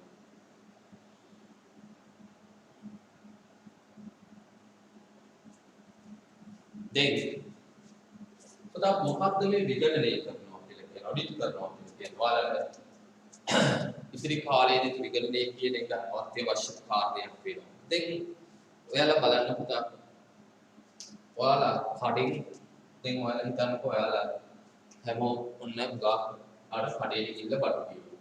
බඩු ගෙනාවට පස්සේ ඔන්න බඩු මල්ලා අරන් ගෙදර එනවා. තාත්තා කිව්වම තාත්තා වල කඩේ යනවා. ඔන්න අම්මා තාත්තව කඩේ යනවා. තාත්තා මොකද කරන්නේ? බඩු මල්ලා අරගෙන එනවා. තාත්තට අම්මා දෙනවා රුපියල් 1000. මම ඔය වලට 1000 රුපියල් 1000 දෙනවා. රුපියල් 1000ක් දීලා ඔන්න තාත්තව කඩේ යනවා. කඩේ යවුවම ඔන්න තාත්තා දැන් කඩේ යනවා. කඩේ ගිහිල්ලා ඔන්න බෑග් එකක් පොරවන්නේ බඩු අරගෙන එනවා. ඔන්න මෙන්න මේ වගේ ඔන්න බඩු මල්ලක් උස්සගෙන එනවා. ඔන්න බඩු මල්ලක් උස්සගෙන එනවා. උස්සගෙන ඇවිල්ලා ඔන්න අම්මට දෙනවා. දුන්නාම දැන් මොකද කරන්නේ අම්මා? ඊට පස්සේ අම්මා ඉල්ලන්නේ මොකක්ද? 1000 ඉතුරු සල්ලි දෙන්න කියලා කියනවා. ඔන්න තාත්තා දෙනවා රුපියල් 10ක්. ඉතුරු සල්ලි. ඉතුරු රුපියල් 10ක් දෙනවා. රුපියල් 10 ඉතුරු කියලා. තාත්තා කියනවා රුපියල් 10 ඉතුරු. ඒ මොකද කියලා. ආයෙනම් දෙන්නකො බිල කියලා. ඔන්න අම්මට තාත්තා දෙනවා උතුරු කීයක බිලක් දෙන්න ඕනද? 990ක බිලක් දෙන්න. රුපියල් 990ක බිලක් දෙන්න. ඔන්න දැන් 990ක බිල දුන්නාම අම්මා හිත හදා ගන්නවා දැන් හරි කියලා. රුපියල් 10යි මෙතන 990 රුපියල් 1000 හිත හදා ගන්න. නෑ. එයා මොකද කරන්නේ? මේක ඔන්න බෑග් එක අරන් ගිහිල්ලා මේක මේසයක් එක්ක ගිහිල්ලා මේකේ තියෙන බඩු ටික කොහොම එක හරවලා. හරවලා ඉවරලා අර බිල අරගන්නවා. අරගෙන දැන් මේකේ තියෙනවා. හාල් කිලෝ 2යි. රුපියල් 100.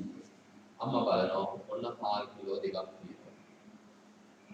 ඔන්න සීනි කිලෝ 2යි. හාල් කිලෝ 1යි. එකක් ගන්න බෑ රුපියල් 1යි. සීනි කිලෝ 1යි. ඒක රුපියල් 80යි. ඔන්න අම්මා බලනවා රුපියල් 80ක සීනි තියෙනවා. ඊට පස්සේ මෙන්න මේ වගේ එක එක බඩුවේ චෙක් කරනවා. චෙක් කර මේක ටික් කරනවා. මොකද්ද මේ කරන්නේ? මේ තමයි පුතා මේ තාත්තා මේ ගෙනා බිල හරිද කියලා බලන්න. දැන් මේක සමහරවිට කල්කුලු බිලක් කියන අම්මත් මොකද කරන්නේ? තවත් කැල්කියුලේටරයක් අරගෙන මේක එකතු කරලා බලනවා මේක එකතුව හරිද කියලා. සමහරවිට මේක කිලෝ 2යි තියෙන්නේ කිලෝ 2ක් ගහලා තියෙනවා. හැබැයි ගෙනත් තියෙන්නේ 1 කිලෝ එකයි. අම්මා කියන අන්න මෙන්න මෙතන වැරදි. ඔන්න කියනවා. ඔයාට බිල දෙකක් දීලා ඔයා අරන් ඇවිල්ලා තියෙන 1 කිලෝ එක අනිත් කිලෝ එක කියලා. අන්න ප්‍රශ්නේ. අන්න අම්මා වැරද්දක් කිව්වා. අම්මා කියනවා කිලෝ 2ක් නෙමෙයි. 2ක බිල තියෙනවා. හැබැයි ඔයා ගෙනත් වට දීලා තියෙන කිලෝ එකයි. කො කිලෝ එක මුදලාලි ගාවද කියලා. අපි මොකද කරන්නේ ඊට පස්සේ? ඔන්න ආයෙ කඩේ ගිහිල්ලා ඉතුරු කිලෝ එක කො කියලා කියනවා. අන්න වැරද්දක් හොයාගත්තා. වංචාවක් හොයාගත්තා. සමහරට ඒක අත වැරදීමක් වෙන්න පුළුවන්. සමහර වෙලාවට මෙයා මෙතන මිල රුපියල් 990ක් වෙන්නේ නැහැ එකතු කරා. සමහර වෙලාව අකින් හිතමු මේක අතින් එකතු කරපු මිල. මේකේ අතින් එකතු කරලා තාම 990ක් කිව්වා. ඇත්තට මෙන්න 880යි එකතු. අන්න වැරද්දක් හොයාගත්තා. කොහොමද මේ 880ක් මිලේ කොහොමද මෙයා 990ක් දෙන්නේ? වා රුපියල් 100ක් ගත්තද මුදලාලිට කියලා අම්මා. අන්න පුතා වැරද්දක් හොයාගත්තා. මෙන්න මේ ආකාරයට අපි යම් කිසි පිළිවෙල උනත් පුතා හදුවාම හරිද පිළිවෙල ගණනය කරාම මේ වගේම තමයි. මේ අපි අම්මා මේ මොකද්ද මේ කිව්වා උනාට කරේ මේ වැරදි හොයන්නේ නැහැ. මේකට අපි කියනවා ඔඩිට් කරනවා කියලා විගණනය කරනවා කියලා. යම් මේ අම්මා තමයි මේක අපේ ගෙදර ඉන්න ඔඩිටර්. එයා තමයි ඔඩිට් කරන්නේ. මේවා හරිද වැරදිද කියලා බලන්න. සාමාන්‍යයෙන් තාත්තලා මේවා බලන්න ප්‍රමාණය හරි අඩුයි. අම්මා තමයි මේවා බලන්නේ ගෙදර. එතකොට මේ තමයි ඔඩිට් කරන්න කිව්වේ. මෙන්න මේක තමයි අපි ඔඩිට් කරනවා කියලා ඉගෙන ගන්න. මේක විගණනය කියන්නේ මහා ලොකු වචනයක් නෙමෙයි. දැන් ඔයාලට ගහගෙන ගියා වුණා මේ බඩු මල්ල මතක් වෙනවා. මම මේ කියපු බඩු මල්ල. විගණනය අමතක වුණාට බඩු මල්ල මතක් වෙනවා. එතකොට මේ බඩු මල්ල මතක් වුණා නම් මේකේ නිර්වචනය වලට නිකම්ම ලියන්න පුළුවන් වෙනවා. තේරුණාද? right. එතකොට පිරිවැය සම්බන්ධයෙන් නම් පුතා දැන් පිරිවැය දැන් ආයතන එකක් මෙන්න මේ වගේ අපි ලේඛන හදනවා. පිරිවැයන් හදනවා. x කියන භාණ්ඩයට ගිර පිරිවැය. ඒකට ගිය අමුද්‍රව්‍ය මොනවද? ඒ ටික එකතු කරලා අපි හදනවා. එතකොට මේ හදපු එක හදන්නේ එක්කෙනෙක්. වැඩ කරන සේවකයෙක්. එයා හදපු එක තව කෙනෙක් බලනවා හරියද වැරදිද. මෙයා එකතු කරලා තියෙනවා හරියද. ආයතනයේ කියපු අරගෙන පිළිවෙල අත්පොතට අනුව මෙයා මේක ලියලා තියෙනවාද. මෙයා ඒ ගිණුමට දාන ඕන එක මේ ගිණුමට දාලා තියෙනවා. අමුද්‍රව්‍ය වෙනුවට ශ්‍රමය කියලා දාලා. ශ්‍රමය වෙනුවට අමුද්‍රව්‍ය දාලා. වෙනත් පිළිවෙලක් විදියට දාලා. මේ ඔක්කොම හරියද වැරදිද කියලා බලනවා. මෙන්න මේ හරියද වැරදිද කියලා බලලා වැරදි මොන හරි තියෙනවා නම් ඒක හදන එක තමයි අපි පිළිවෙල විකලණය මගින් වෙන්නේ. ෆස්ට් ඔඩිට් එකෙන් වෙන්නේ ඔන්න ඕක. එහෙනම් විනාඩියක් දැන් ඕක කියව ගන්න බලන්න. විනාඩියක් කියව ගන්න බලන්න දැන් ඕක.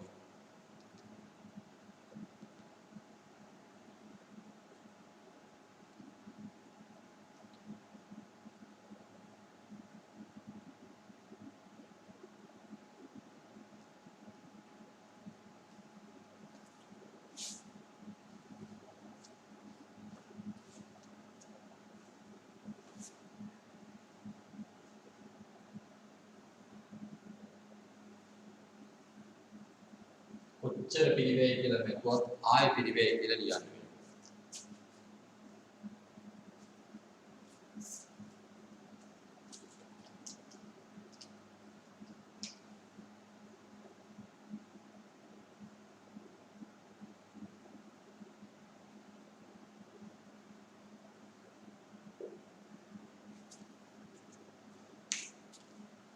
ලියන්න මාතෘකාව පිළිවෙය මූලිකාංග පිළිවෙය මූලිකාංග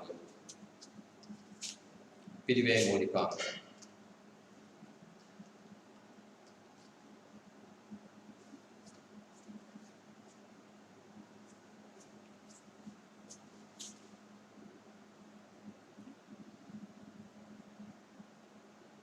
ඒක අපිට ලියන්න යම් භාණ්ඩයක හෝ සේවාවක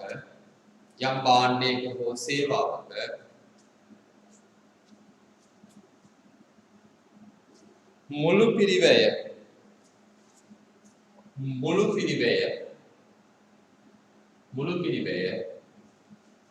නිර්මාණය වන කොටස්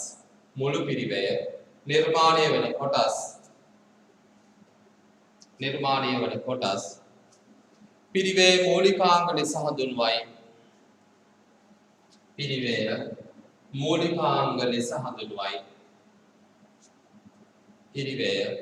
මූලිකාංග ලෙස හඳුන්වයි.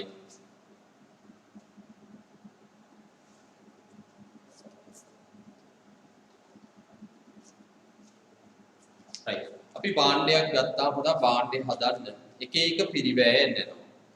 එක එක භාණ්ඩය හදන්න ගියම එක එක පිරිවැය. දැන් අපි කිව්වා රොටියක් හදන්න ගියොත් අපිට යනවා කො පිටිවලට පිරිවැයක් යනවා කිව්වා.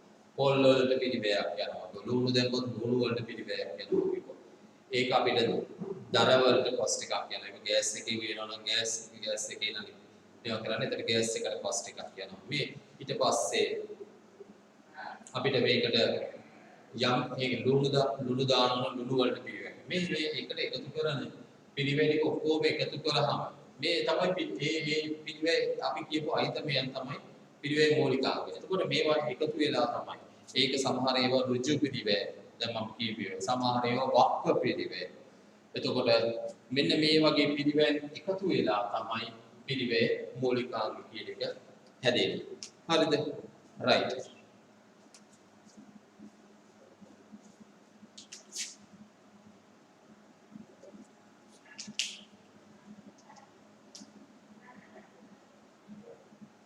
දැන් එහෙනම් අපි විචිත්‍රව පේනෝනේ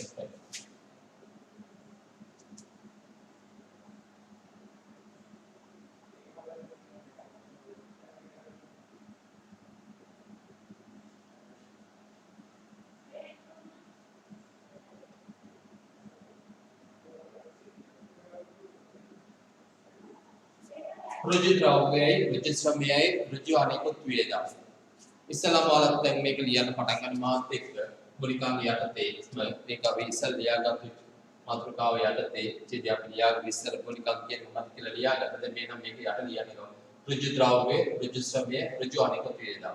ඔන්න මම මේ රුපියල් වලින් දීලා තියෙන්නේ මේකට මේ භාණ්ඩය හදන්න ගිය ඍජු ද්‍රව්‍ය වලට ගිය පිළිවෙල ඍජු ශ්‍රමයට ගිය පිළිවෙල ඍජු අනිකුත් වේදා වලට ගිය පිළිවෙල.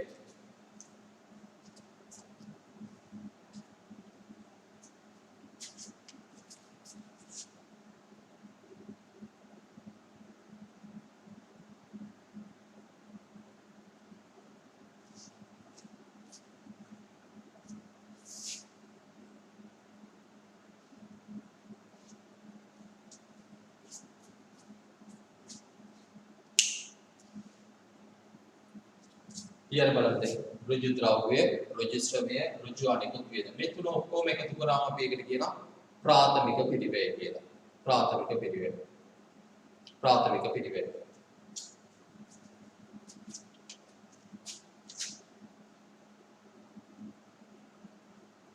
නැත්නම් මුළු ඍජු පිළිවෙල. මුළු ඍජු පිළිවෙල. ඍජු ද්‍රව්‍යයයි, ඍජු ශ්‍රමයයි, ඍජු අනිකුත් වේද මේ එකතු කරාම අපි කියනවා ප්‍රාථමික පිළිවෙල. එහෙම නැත්නම් මුළු ඍජු පිළිවෙල කියලා. මුළු ඍජු පිළිවෙල. දැන් මේකේ ඍජු වක්‍රය කියන එක මොකක්ද කියලා අපි ඉස්සෙල්ලාම කතා කරලමු. ඊට පස්සේ මම මේක ඉදිරි කොටස ලියන්නම්. මොකක්ද අපි මේ ඍජු පිළිවෙල කියන්නේ මොකක්ද? වක්‍ර පිළිවෙල කියන්නේ. යම් කිසි නිෂ්පාදනයකට ඍජුවේම සම්බන්ධ වෙනවා නම් පිළිවෙලක් අපි ඒකට කියනවා ඍජු පිළිවෙලක් කියලා. යම් කිසි නිෂ්පාදනයක ඍජුවේම පිළිවෙලක් සම්බන්ධ වෙනවා. එහෙම නැත්නම් වක්‍රාකාරයෙන් පිළිවෙලක් සම්බන්ධ වෙනවා. අපි ඒකට කියනවා වක්‍ර පිළිවෙල කියලා. දැන් උදාහරණයක් විදිහට ගත්තොත් එහෙම උදාහරණයක් ඔන්න මේ දෙන්නව හිතන්න දෙන්නේ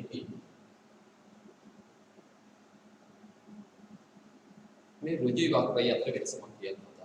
දැන් මෙයාගෙන් අහනවා ඔයා කන්න කැමති කෑම මොනවා හරි තියෙනවද කියලා. එයා කියනවා ඔව් මං කන්න කැමති පරිප්පුයි බතුයි. මෙයා කියනවා මමත් කැමති පරිප්පුයි බතුයි කන්න. ඊට පස්සේ ආයෙ මෙයා අහනවා ඔයා ආස මොන පාටද? මෙයා කියනවා මං ආසයි රතු පාටින් අඳින්න. එයා කියනවා මමත් ආස රතු පාටින් අඳින්න. ඊට පස්සේ මෙයා අහනවා ඔයා ආස නාට්‍ය මොකක්ද? මෙයා කියනවා මම ආස කොරියන් ෆිල්ම් එකක් බලන්න. කොරියන් නැත්නම් ටෙලිග්‍රාම් එකක් බලන්න. මෙයා කියනවා මම ආසත් ඒකට. කොහොමද දැන් මෙයා කියන එකම මෙයත් ආසයි කියනවා. එහෙනම් මේ හැම එකක්ම මේ කියන්නේ ඍජුව නෙමෙයි. මේ හැම එකක්ම කියන්නේ කොහොමද? වක්‍රාකාර. ඍජුව නෙමෙයි වක්‍රාකාර. ඍජුවේ මෙයාට අහන ප්‍රශ්නේ මෙයා ඇහුවේ. මේ හැම එකක්ම කිව්වේ වක්‍රාකාර. එතකොට කෙලින්ම මෙයාට උන ප්‍රශ්නේ ඇහුවා නම් අපි ඒකට කියන ඍජු යනවා. හැබැයි මෙයා ඍජුවේ නෙමෙයි වක්‍රා. පිරිබෑත් මෙන්න මේ වගේ තමයි. දැන් මෙයාට කෙලින්ම මෙයාගෙන් ඇහුවා නම් මම ඔයාට කැමති ඔයාවට කැමතිද? අන්න ඍජුවේ වගේ. එහෙම නැත්නම් මෙයා කැමති කෑම මමත් ආසයි ඔයා අඳින ඇඳුම මමත් ආසයි ඔයා ආස පාට මමත් ආසයි නේද? ඔයා බලන නාට්‍ය මමත් ආසයි. මේ හැම එකම වක්‍රාකාරයි. ඒකකොට මේ වක්‍රාකාර. එහෙනම් පුතා පිරිවැය මෙන්න මේ වගේ තමයි. ඍජු පිරිවැය වක්‍ර පිරිවැය කියන්නේ. මම මේ උදාහරණ ගත්තා ඔයාලට මේව මත පෙන්නන්න ඕන නිසා. මොකද්ද මේ ඍජු පිරිවැය මොකක්ද වක්‍ර පිරිවැය කියන්නේ? දැන් අපි හිතමු ඔන්න ඔයාලා ක්ලාස් එකේ ඉඳලා ඩෙස්ක් එක තියෙනවා.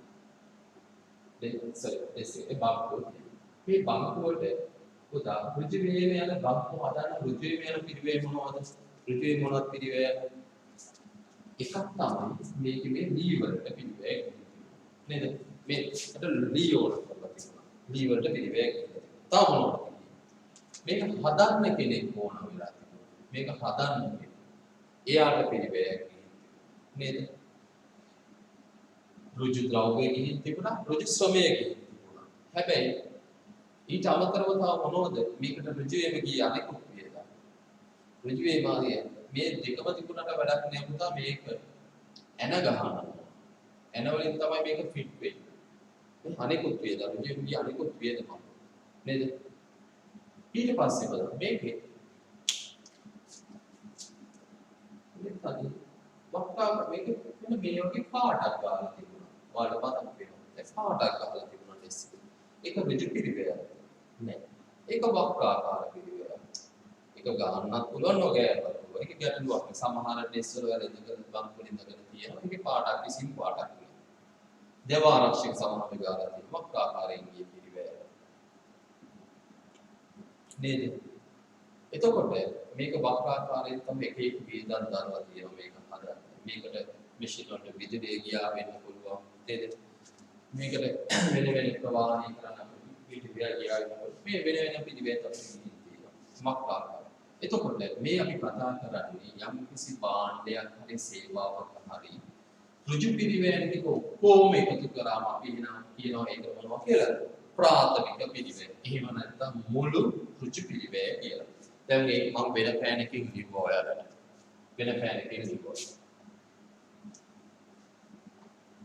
ඔයාලත් වෙන පෑනකින් ලිව්වා නම් හොඳයි. මම ඊට පස්සේ මේකට ස්ථාවර නිෂ්පාදන පොදු පාර පිළිවෙල එකතු කරන්න හදනවා. ස්ථාවර නිෂ්පාදන පොදු පාර පිළිවෙල. පොදු පාර පිළිවෙල. දැන් ඔයාලා එහෙනම් මේක ලියාගත්තට පස්සේ මේක ලියන්න ස්ථාවර නිෂ්පාදන පොදු පාර පිළිවෙල.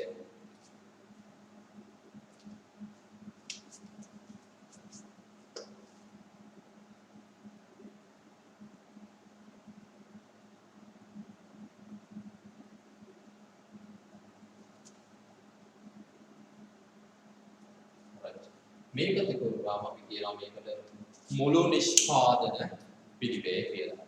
මුළු නිෂ්පාදන පිළිවෙල. යාලා තියෙන මුළු නිෂ්පාදන පිළිවෙල.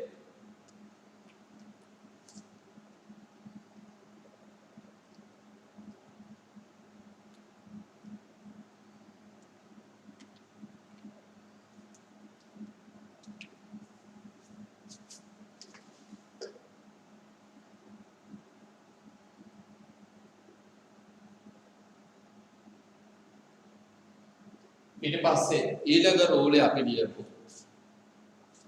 ඊළඟ රෝලේ ආයතන පරිපාලන විකුණුම් පොදු කාර්ය පිළිවෙල. විකුණුම් පොදු කාර්ය පිළිවෙල. මම කියන්නේ මදි. විකුණුම් පොදු කාර්ය පිළිවෙල. මේකට එකතු කරනවා. ඒකට එකතු කරනවා. එතකොට අපි මේකට කියනවා දැන් පේනවද? මොන්නේ පහේ පේන්නේ. මුළු පේනවද? මුළු පිළිවෙල කියලා. මේ ඔක්කොම එකතුලා අපි කියනවා මුළු පිළිවෙල කියලා. මුළු පිළිවෙල කියලා. මුළු පිළිවෙල. කොනායි බලන්න. ඍජු ද්‍රව්‍යනික ඔක්කොම එකතු කරා ප්‍රාථමික පිළිවෙලම නැත්තම් ඍජු මුළු ඍජු පිළිවෙල කිව්වා. මේක තමයි ප්‍රයිමරි කොස්ට් කියන්නේ. මේ ඔක්කොම ඩිරෙක්ට් කොස්ට්. Direct material. පේනවද ඔයාලට? එතකොට මේ ඔක්කොම ඩිරෙක්ට් කොස්ට් ටික. ඊට පස්සේ මේ ටික ඔක්කොම එකතු කරාම කියන ප්‍රයිමරි කොස්ට් ප්‍රාථමික පිළිවෙල. ඊට පස්සේ අපි මේකට එකතු කරනවා නිෂ්පාදන ස්ථාවර නිෂ්පාදන පොදු කාර්ය පිළිවෙල. එතකොට අපි ඒකට කියනවා මුළු නිෂ්පාදන පිළිවෙල. මේ මුළු නිෂ්පාදන පිළිවෙල. ඊට පස්සේ මුළු නිෂ්පාදන පිළිවෙලට ආයතනික පරිපාලන විකුණුම් හා බෙදා මේ පොදු කාර්ය පිළිවෙල එකතු කරාම කියනවා මේක මුළු පිළිවෙල කියලා. මුළු පිළිවෙල කියලා. මේකට පුතා අපි ලාභයත් එකතු කරා. ලාභයත් එකතු කරා. මේක මම කියන පෙරේත් දන්නේ මට ලාභයත් අපි එකතු කරා නම් අපිට විකුණුම් මිල එනවා නිකන්. ලාභයත් එකතු කරා නම් විකුණුම් මිල එනවා. පේනවද? ලාභයත් එකතු කරා නම් විකුණුම් මිල යටින් වෙනවා. ලාභය එකතු කරලා විකුණුම් වලට එන්නේ නැත්නම් විකුණුම් මිල. පේනවද? විකුණුම් මිල. ඒක අපි දෙනවා විකුණුම් මිල.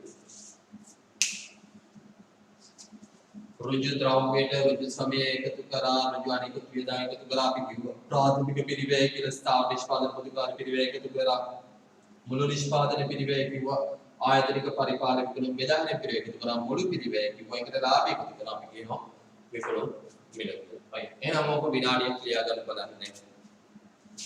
විනාඩියක් අරගෙන ලියා ගන්න බලන්න. විනාඩියක් කරන් ලියා ගන්න.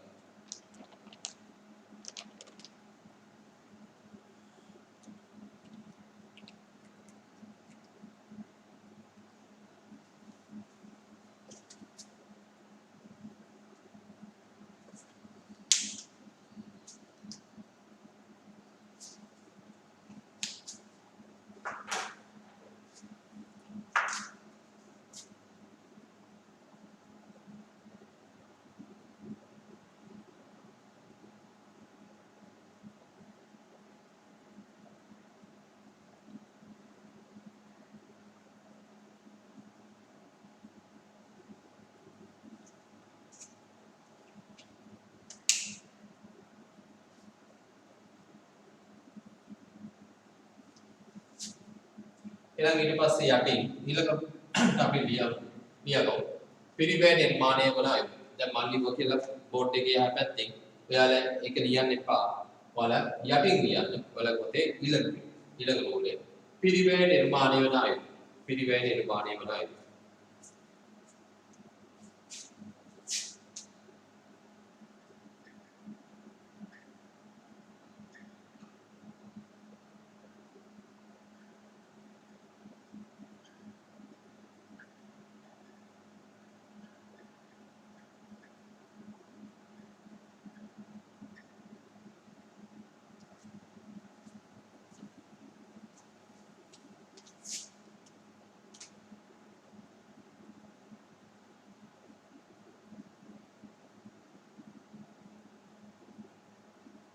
ප්‍රතිද්‍රව්‍යයේ රජ සමය රජ අනිකුත් වේදමේ එකතු කරාම වේගෙන කියනවා ප්‍රාථමික පිළිවෙල කියලා. ප්‍රාථමික පිළිවෙල. කියන්න බලන්න. ප්‍රතිද්‍රව්‍යය අපි ඉගෙන ගත්තා. ප්‍රතිද්‍රව්‍යයේ රජ සමය රජ අනිකුත් වේදා එකතු කරාම කියනවා ප්‍රාථමික පිළිවෙල කියලා. ප්‍රාථමික පිළිවෙල.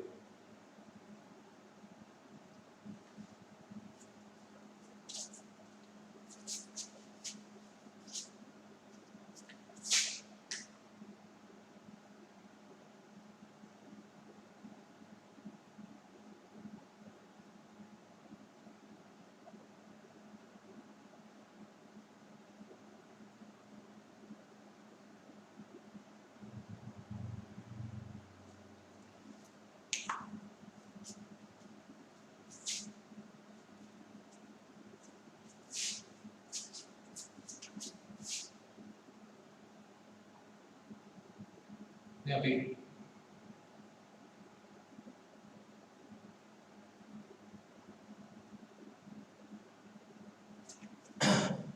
වක්‍ර ද්‍රව්‍ය වක්‍ර ශ්‍රමයේ වක්‍ර අනිකුත් වේද එකතු කරාම කියනවා පොදු කාර්ය පිළිවෙල කියලා. පොදු කාර්ය පිළිවෙල. පොදු කාර්ය පිළිවෙල. ලියාගන්න බලන්න. වක්‍ර ද්‍රව්‍යයයි මම දැන් ඍජු වක්‍ර අතර වෙනස කියලා දුන්නා ඔයාලට. මතකයි ඍජු වක්‍රය කියන්නේ වෙනස පැහැදිලිව චිත්‍රය අතර කියලා දුන්නා. දැන් මේ කතා කරන්නේ ඍජු ටික ඔක්කොම එකතු කරාම පිළිවෙල ප්‍රාථමික. වක්‍රාකාර පිළිවෙලට එකතු කරාම කියනවා පොදු කාර්ය පිළිවෙල. වක්‍ර පිළිවෙල ටික එකතු කරාම කියනවා පොදු කාර්ය පිළිවෙල කියලා. ලියාගන්න බලන්න එනවා. ලියාගන්න එනවා.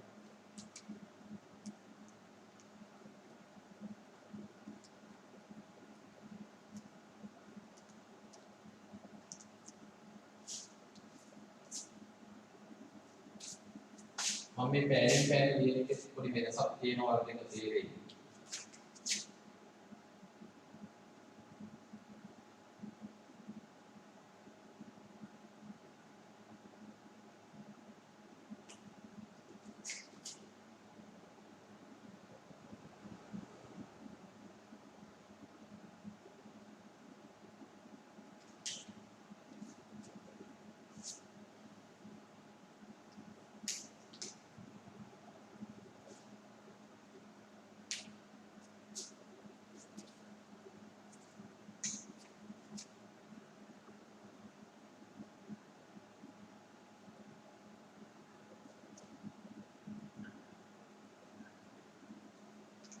මෙන්න ප්‍රාථමික පිළිවෙල පොදු කාර්ය පිළිවෙල. ප්‍රාථමික පිළිවෙල පොදු කාර්ය පිළිවෙල කියනවා මුළු පිළිවෙල කියලා කියනවා.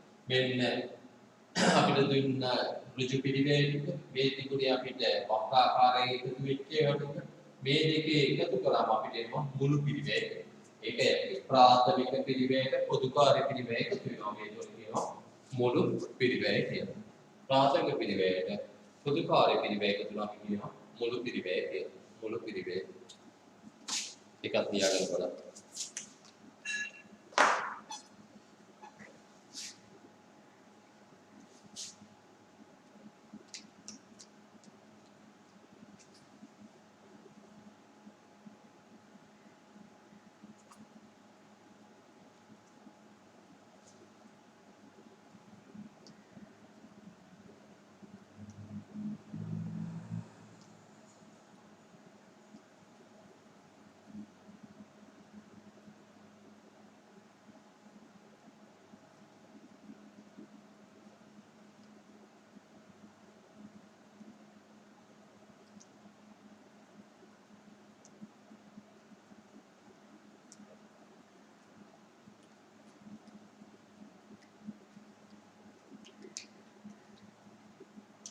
Really well done.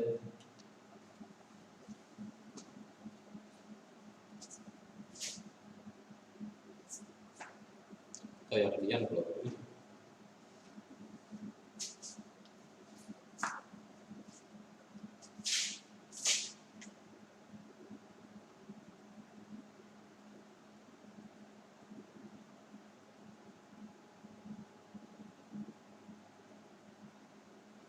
ඊට පස්සේ පොදුකාර්ය පිළිවෙල. පොදුකාර්ය පිළිවෙල අපි මේ පොදුකාර්ය පිළිවෙල කිව්වේ වක්‍රාකාරයේ එකතු වෙච්ච තියෙන්නේ මේ පොදුකාර්ය පිළිවෙල එක. දැන් ඒක තමයි මම මේ කියන්න හදන්නේ.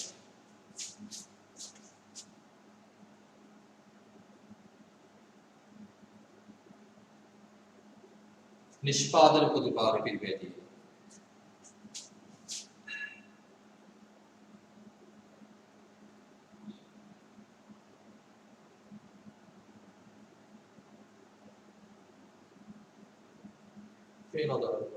විකිණීමේ හා බෙදා හැරීමේ පොදුකාර්ය පිළිවෙල තියෙනවා.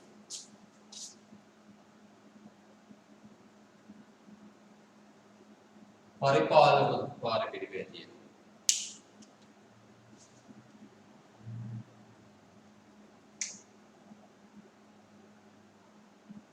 පේනවද? මේක නිෂ්පාදන පොදුකාර්ය පිළිවෙල එහෙනම් මේ දෙක මොකද? නිෂ්පාදන නොවන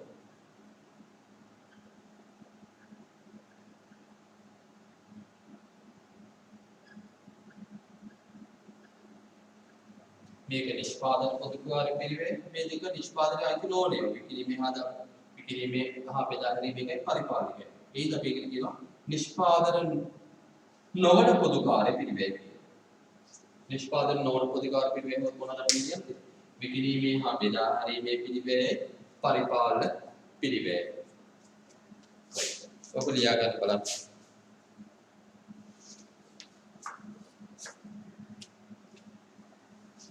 Lebih bersama karena dia yang bisa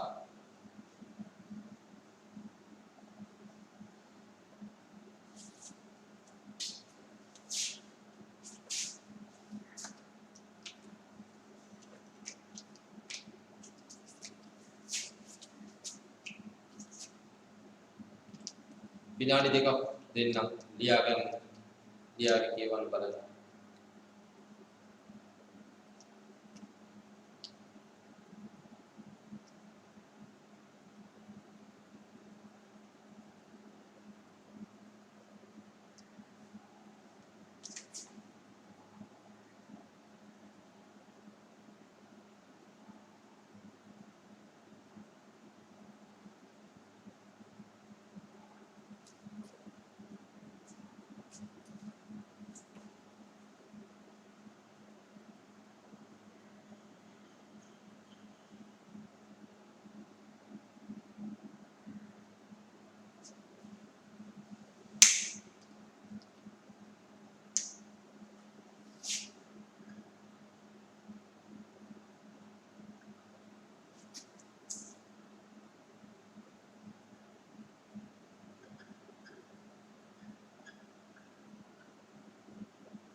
දැන් අපි ප්‍රාථමික පිළිවෙල ඉගෙන ගත්තා නිෂ්පාදන පොදුකාර්ය මේ දෙක එකතු කරාම පේන එක ලියාගන්න. මම තව පාරක් ලියන්න.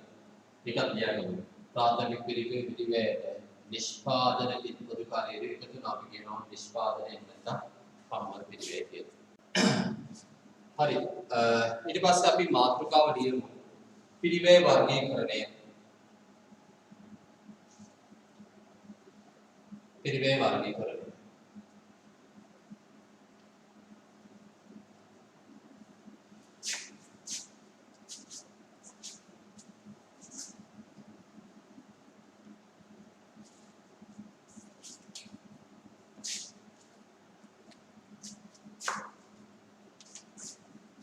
මාතෘකාව ලියන්න.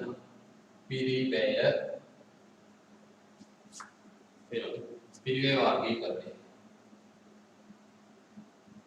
පිළිවෙල වර්ගීකරණය කරන විදිය එක එක වෙනස්. එතකොට අපිට මාතෘකා කීපයක් එකේ කතා කරන්න තියෙනවා. අපි ඉස්සෙල්ලාම ලියාගමු. පිළිවෙල යන්නේ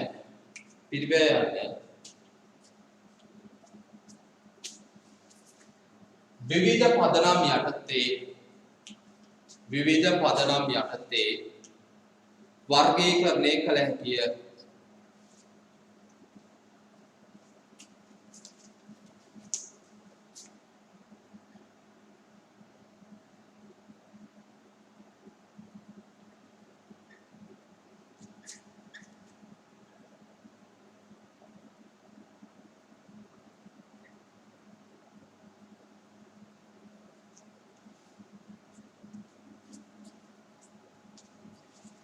විවිධ පදනම් යටතේ වර්ගීකරණය කළ හැකිය. ඊටසේ පළවෙනි මාතෘකාව ලියන්නේ ස්වභාවය අනුව පිළිවෙල වර්ගීකරණය ස්වභාවය අනුව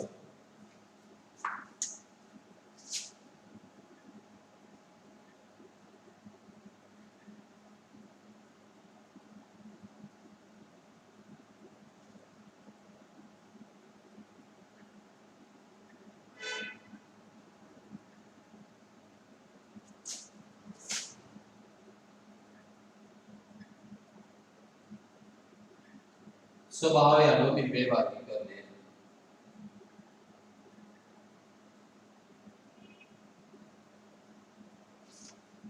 ඊට පස්සේ අපි වලකයේ තියෙන පිටුව කොටස් තුනකට බෙදාගමු. තුනකට බෙදාගෙන ඉවර වෙලා අපි ද්‍රව්‍ය පිළිවෙල, ශ්‍රම පිළිවෙල, අනෙකුත් පිළිවෙල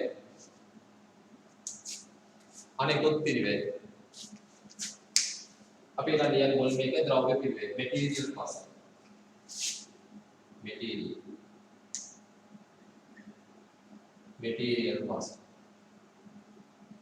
ද්‍රව්‍ය පිළිවෙල ශ්‍රම පිළිවෙල labor cost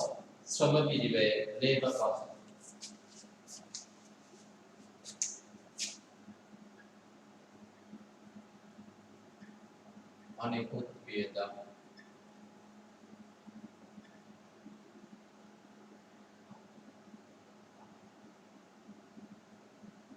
other expenses.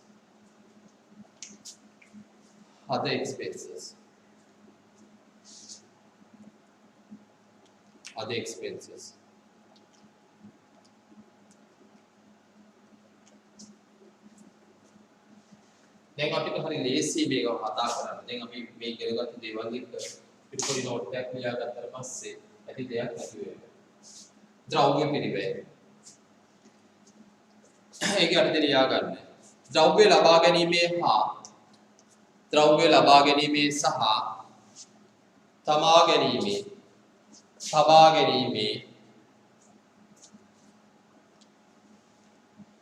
සියලුම පිළිවෙල මේ අතට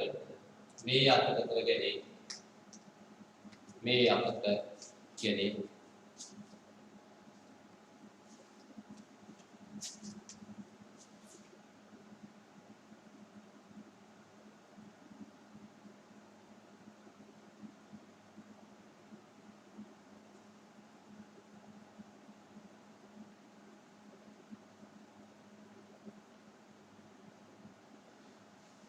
ද්‍රව්‍ය පිළිවෙල. උදා ද්‍රව්‍ය අපිට ගන්න යන cost එක. දැන් අපි හිතමු අපි කරන්නේ නීමඩුවක් කියලා. දැන් නීමඩුවක් නම් අපි මොකද කරන්නේ ෆර්නිචර් ෂොප් එකක් කියලා හිතන්නකෝ. දැන් අපිට ෆර්නිචර් ෂොප් එකක් නම් අපිට මොකද කරන්න ඕන? ලී ගේන්න ඕන. ලී මෙලදී ගන්න ඕන. ලී මෙලදී ගන්න කියලා කියන්නේ එකක් තමයි ඒ ලී වලට අපි ලී දැන් අපි ලී ගන්න තැන තියෙනවනේ. ඒ ලී ගන්න තැනට අපි මුදලක් ගෙවන්න ඕන. ඊට පස්සේ ඒවා මෙහාට ගේන්න ඕන. ඊට පස්සේ ඒවා මොකද කරන්න ඕන තියෙනවා. ඒවා මේක තියාගන්න යනවා. ඒක වෙන තැනක අපි ස්ටෝක් කරලා තියෙනවා. ඒතකොට මේ යන පිරිවෙන් තමයි කියන්නේ material cost. ද්‍රව්‍ය පිරිවෙන් කියලා. ඊට යන ද්‍රව්‍ය වලට අදාළ පිරිවෙන් තමයි අපි කිව්වේ ද්‍රව්‍ය පිරිවෙන් කියලා. එහෙනම් අපිට එතන උදාහරණ කියලා ලියන්න. උදාහරණයි. මෙතන උදාහරණ එකින් එක ලියන්න. අමුද්‍රව්‍ය පිරිවෙන්. නඩත්තු ද්‍රව්‍ය දෙවෙනි එක. නඩත්තු ද්‍රව්‍ය. ඒවා නඩත්තු කරන්නේ නේ. උපාංග පිරිවෙන්. උපාංග වලට යන පිරිවෙන්. උපාංග පිරිවෙන්. ඒවා අසුරන් යන පිරිවෙන්. ඇසුරුම් පිරිවෙන්. ඒවා අසුරන් යන පිරිවෙන්. ඇසුරුම් පිරිවෙන්. ඇසුරුම් පිරිවෙන්. ඇසුරුම් පිරිවෙන්.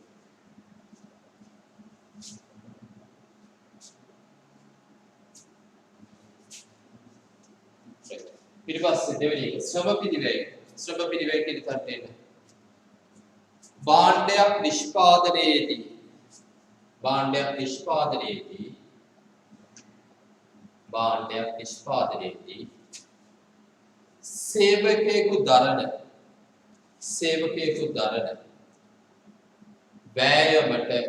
සේවකයෙකු දරන වෑයමට කරන ගෙවීම මේ අතට ගැනේ. කරන ගෙවීම මේ අතටද ගැනේ.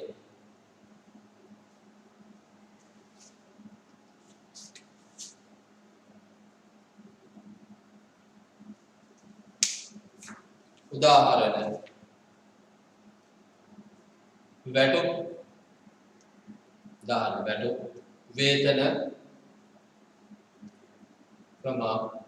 ප්‍රසාද දීමනා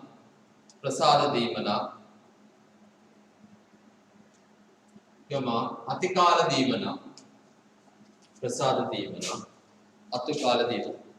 එතකොට සේවකෙක් වැඩ කරන්න ගියහම අපි යාට වැටුපක් කියනවා. නේද? ඒක යන පිළිවෙලක් කියනවා ශ්‍රම පිළිවෙල. සමහර වෙලාවට එයා මොකද කරන්නේ? ඊතරමඩ දැන් අපි 8 ඉඳන් 5 වෙනකන් වැඩ කරද්දී මෙයා වැඩ කරනවා රෑ 10 වෙනකන්. එතකොට අතිරේක පැය සඳහා අපි යම් කිසි මුදලක් ගෙවනවා. ඒකට තමයි අපි කියන්නේ අතිකාල දීමනා කියනවා කියලා. අතිකාල OT කියන ඕවර් ටයිම් සාමාන්‍ය වැඩ කරන වෙලාවට වඩා වැඩි කරනවා. ඕවර් ටයිම් කියනවා. දැන් හැමෝම අහන්නේ අද OT කරේ නැද්ද? තාත්තා OT කරේ නැද්ද? අම්මා අහන්නේ ගෙදර ආවම අද OT පැය කීයක් කරාද? ඒ කියන්නේ කොච්චරක් වැඩි වැඩ කරාද? Over time. එතකොට ඒකට ගෙවන ඒකට යම්කිසි ගෙවීමක් කරනවා ආයතනෙ. ඒකට තමයි අපි කියන්නේ අතිකාල දීමනා. ඊටසේ ප්‍රසාද දීම දැන් මේ දවස්වල නැත්නම් නත්තල් කාලේ මොකද කරන්නේ බෝනස් දෙනවා. ව්‍යාපාරයක් ඒගොල්ලෝගේ ලාභේ කොටසක් බෝනස් කියලා. එයා මේ සේවකයන්ට දෙනවා. ප්‍රසාද දීමනාවක් දෙනවා. බෝනස් එකක් දෙනවා. එහෙම නැත්නම් මෙයා සාමාන්‍ය භාණ්ඩ පහක් නිෂ්පාදනය කරාම ඊට වඩා වැඩියෙන් කරනවා. හත් කරන්නේ. අන්න ප්‍රසාදයකපත් වෙනවා. දීමනාවක් වෙනවා. ප්‍රසාද දීමනාවක් වෙනවා. බෝනස් දෙනවා. එතකොට පුතා ඒක. ඊට පස්සේ අපි අනෙකුත් වේදන් වලට other expenses මොනවද නම් other expenses කියලා කියන්නේ? ද්‍රව්‍ය සමේ නොවන අනෙකුත් වේදන් තියෙනවා නම් ඒවා තමයි other expenses කියලා කියන්නේ. එහෙනම් අපි ඒක යටතේ ලියාගමු. ද්‍රව්‍ය ශ්‍රමය යන පිරිවෙන් හැරුණු විට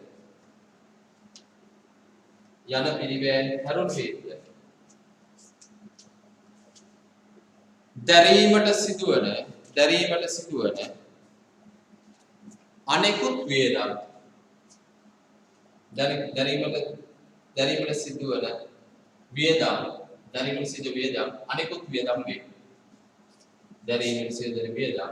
අනෙකුත් වේදන් අනෙකුත් වේදම් වේ. උදාහරණ උදාහරණය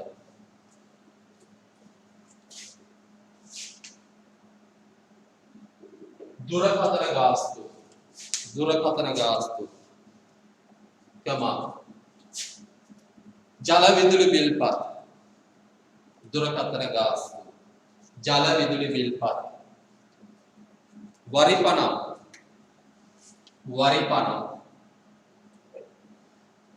ඕවා තමයි පුතා අනිකුත් වියදම්.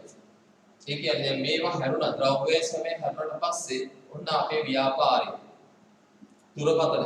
ඉතින් අපි ගාව ඉතින් අපි දෙකක් ෆර්නිචර් ෂොප් එකක් තියෙනවා. අපි කෝල් එකක් දෙනවා. ඔන්න ඕඩර් එක හරි දැන් ඔක ඔයාලගේ බාණ්ඩෙන් ප්‍රවාහණය කරන්න. එපාද. දැන් අපි හෙඩ් ඔෆිස් එකේ කෝල් කරනවා. ඔන්න අපේ බිල් පොත් ඉවරයි. බිල් පොත් ටික එවන්න අපිට. ඔන්න අපේ ගිණුම් බැලන්ස් වෙනවා. අපි ඒ ඩොකියුමන්ට්ස් ටික එවන්න. ඔන්න දුරකථනය අපි පාවිච්චි කරනවා. ඒකට බිලක් අපිට යනවා. වැඩ කරන සේව් ෆියු ලයිට් දාවි. ඒකට විදුලි බිල ගෙවන්න වෙනවා. නේද? ඊට පස්සේ එයාලා වතුර පාවිච්චි කරනවා. එතකොට නිකන් දෙනවද ඒක? නෑ. ඒ හැම එකටම පිළිවෙලක් යනවා. එතකොට මේවා තමයි අපි අනිකුත් පිළිවෙල කියලා කියවන්නේ. දැන් මේකේ ඉන්නවනම් වරි 50 ගෙවන බිල්ඩින් එකක් තියෙන එක වරි 50 ගෙවන්න ඕන. ටැක්ස් ගෙවන්න තියෙනවා. මොකද මේ පිළිවෙල අනිකුත් වේදම් වලට මේකේ. ඒකයි. එහෙනම් ස්වභාවය අනුව පිළිවෙල වර්ගීකරණය කරන්න කිව්වොත් ප්‍රධාන වශයෙන් කොටස් තුනයි. ද්‍රව්‍ය පිළිවෙල, ශ්‍රම පිළිවෙල, අනිකුත් වේදම්. මතකද ස්වභාවය ආයපාරක් කියන්නේ ස්වභාවය අනුව පිළිවෙල වර්ගීකරණය කරන්න කිව්වොත් ස්වභාවය අනුව කිව්වොත් ද්‍රව්‍ය, ශ්‍රමය, අනිකුත් ද්‍රව්‍ය, ශ්‍රමය, අනිකුත්. මතකද එහෙනම් ස්වභාවය අනුව කිව්වොත් එහෙම ද්‍රව්‍ය පිළිවෙල, ශ්‍රම පිළිවෙල, අනිකුත් වේදම් කියලා අපිට ලියන්න තියෙනවා. උදාහරණයක් දෙන්න අපි උදාහරණයක් ඉගෙන ගත්තා. එහෙනම් ඔයාලට දැන් උදාහරණයක් උනත් ලියන්න පුළුවන් වෙන්න ඕන. දැන් ඔයාලට මොකක් හරි අරගෙන ඉවරලා ඔන්න ඒකට අදාළ පිළිවෙල මොනවාද මේ දැන් ඇඟලුම් කර්මාන්තශාලාවල ඒක ද්‍රව්‍ය පිළිවෙල මොනවද? ඒකට අදාළ ශ්‍රම පිළිවෙල මොනවද? ඒකට අදාළ අනිකුත් වේදම් මොනවද කියලා ලියන්න පුළුවන් වෙනවා. එහෙනම් ස්වභාවය අනුව පිළිවෙල වර්ගීකරණය මෙච්චරයි කතා කරන්න තියෙන්නේ. හරිද? විනාඩි දෙකක් බලාගෙන බලන්න. විනාඩි දෙකක් බලාගෙන බලන්න.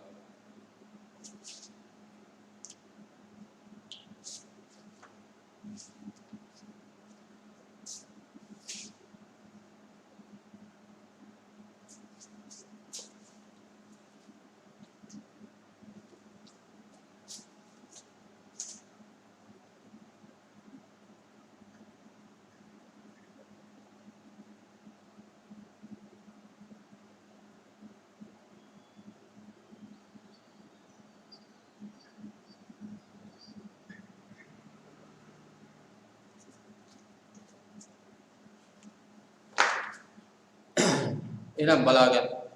විනාඩි දෙකක් බලාගන්න.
මේ කොටස් දෙක ඉස්සෙල්ලා අපි තුනකට බෙදලා දැන් හඳුනාගත හැකි බව අනුව පිළිවෙල වර්ගීකරණය කරලා හඳුනාගත හැකි බව අනුව පිළිවෙල වර්ගීකරණය. හඳුනාගත හැකි බව අනුව පිළිවෙල වර්ගීකරණය. හඳුනාගත හැකි බව අනුව පිළිවෙල වර්ගීකරණය.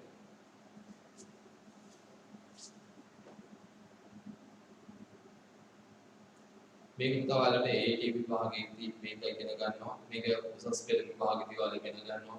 ඊට පස්සේ කැම්පස් ගියාම ඉගෙන ගන්නවා. චාර්ටර් කරන්න ගියාම ඉගෙන ගන්නවා. CMA කරන්න ගියාම ඉගෙන ගන්නවා. සීමා කරන්න ගියාම ඉගෙන ගන්නවා. මේ අපි කියන එක ආය වෙනස් වෙන්නේ නැහැ. මේ කියන නිර්වචනය එහෙමමයි. දැන් ටැක්ස් එකක් වගේ නම් වෙනස් වෙනවා. ටැක්ස් අද තියෙන රේට් එක නෙමෙයි පිට. හැබැයි පිරිවැය කියන එක එහෙම වෙනස් වෙන්නේ නැහැ. ඍජු පිරිවැය කියන එක ඍජු පිරිවැයම තමයි. වක්‍ර පිරිවැයක වක්‍ර පිරිවැයම තමයි. ඒක වෙනසක් වෙන්න විදියක් නැහැ. නිර්වචනය දෙකමයි. තව අවුරුදු 10ක් ගියා වුණත් මේ වගේ නිර්වචන එහෙම පිටින්ම. ඉතින් ඒ නිසා මේ දේ ඉගෙන ගන්න කියලා වැඩි වෙන්නේ නැහැ. right. එහෙනම් මාතෘකාව ඍජු පිරිවැය, හැබැයි වක්‍ර පිරිවැය, direct past, indirect past. direct past, indirect past. එහෙනම් ඍජු පිරිවැය අර්ථයෙන් ලියා ගන්න. නිපදවන භාණ්ඩ ඒකක සමග නිපදවන භාණ්ඩ ඒකක සමග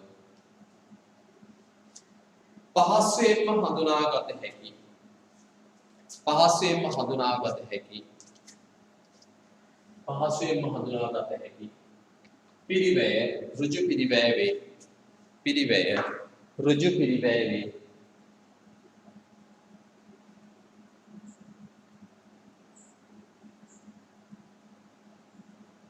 ඍජු පිරිවැය වේ. උදාහරණ එතන මේ අත ලියන්න. උදාහරණ දැන් අපි ගන්නවා උදාහරණ ඍජු ද්‍රව්‍ය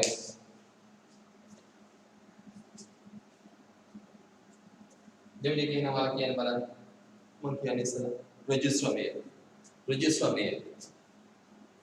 ද්‍රව්‍ය අනිත් එක ඍජු අනිකුත් වේදම් ඍජු ද්‍රව්‍ය ඍජු ශ්‍රවය ඍජු අනිකුත් වේදම් ඍජු ද්‍රව්‍ය ඍජු ශ්‍රවය ඍජු අනිකුත් වේදම්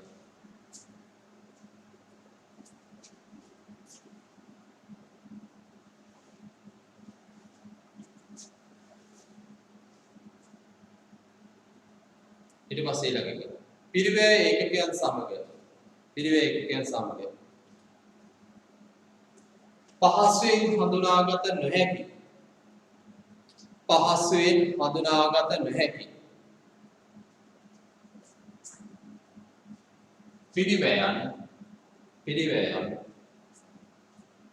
පිරිවැයන් වක්‍ර පිරිවැයන් වේ. වක්‍ර පිරිවැයන් වේ.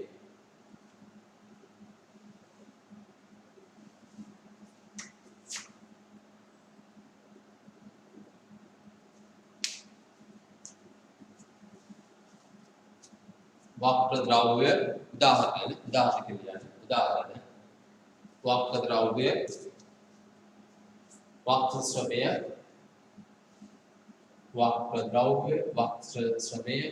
වක්‍ර අනිකුත් වේදම් වක්‍ර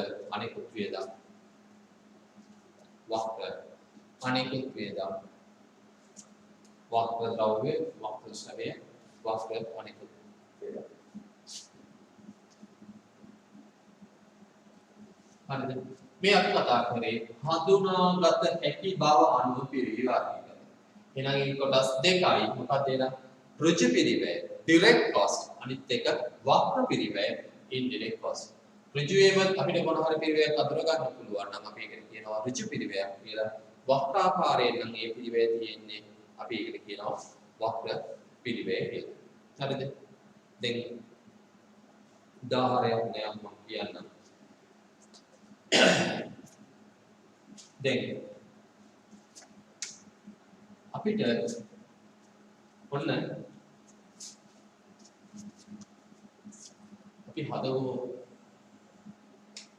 බ්ලොක් ගල් එකක් හදන්න හදනවා. සිමෙන්ති ගලක් හදද්දී අපිට ඍජු එක සම්බන්ධ වෙන්න ඕන.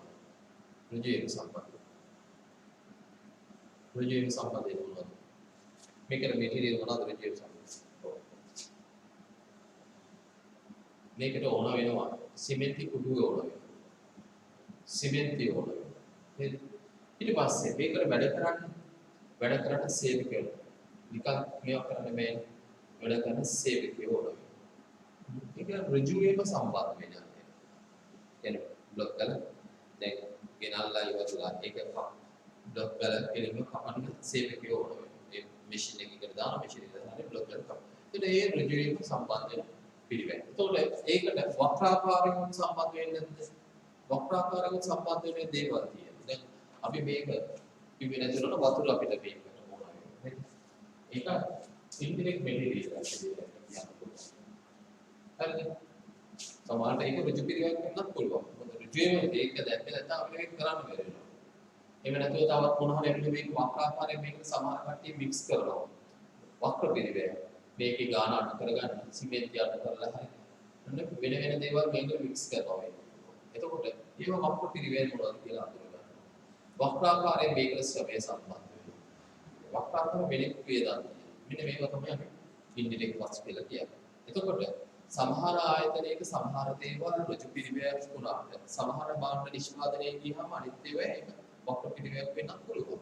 ඒක ආයතනයක ඒක වෙනස් වෙන්න පුළුවන්. සමහර වෙලාවට සමහර ඒවා ඩිරෙක්ට් වුණාට සමහර තැන්වලදී ඒක සමහර අවස්ථාවල නිෂ්පාදනය කරන විදිහ අනුව වෙනස් වෙන්න පුළුවන්. හරිද? right. එහෙනම් අපි හඳුනාගත හැකි අනුව ත්‍රිවය වර්ගීකරණය මතක තියාගත්තා. එකක් ඍජු පිළිවෙල අනිත් එක වර්ග පිළිවෙල කොටස්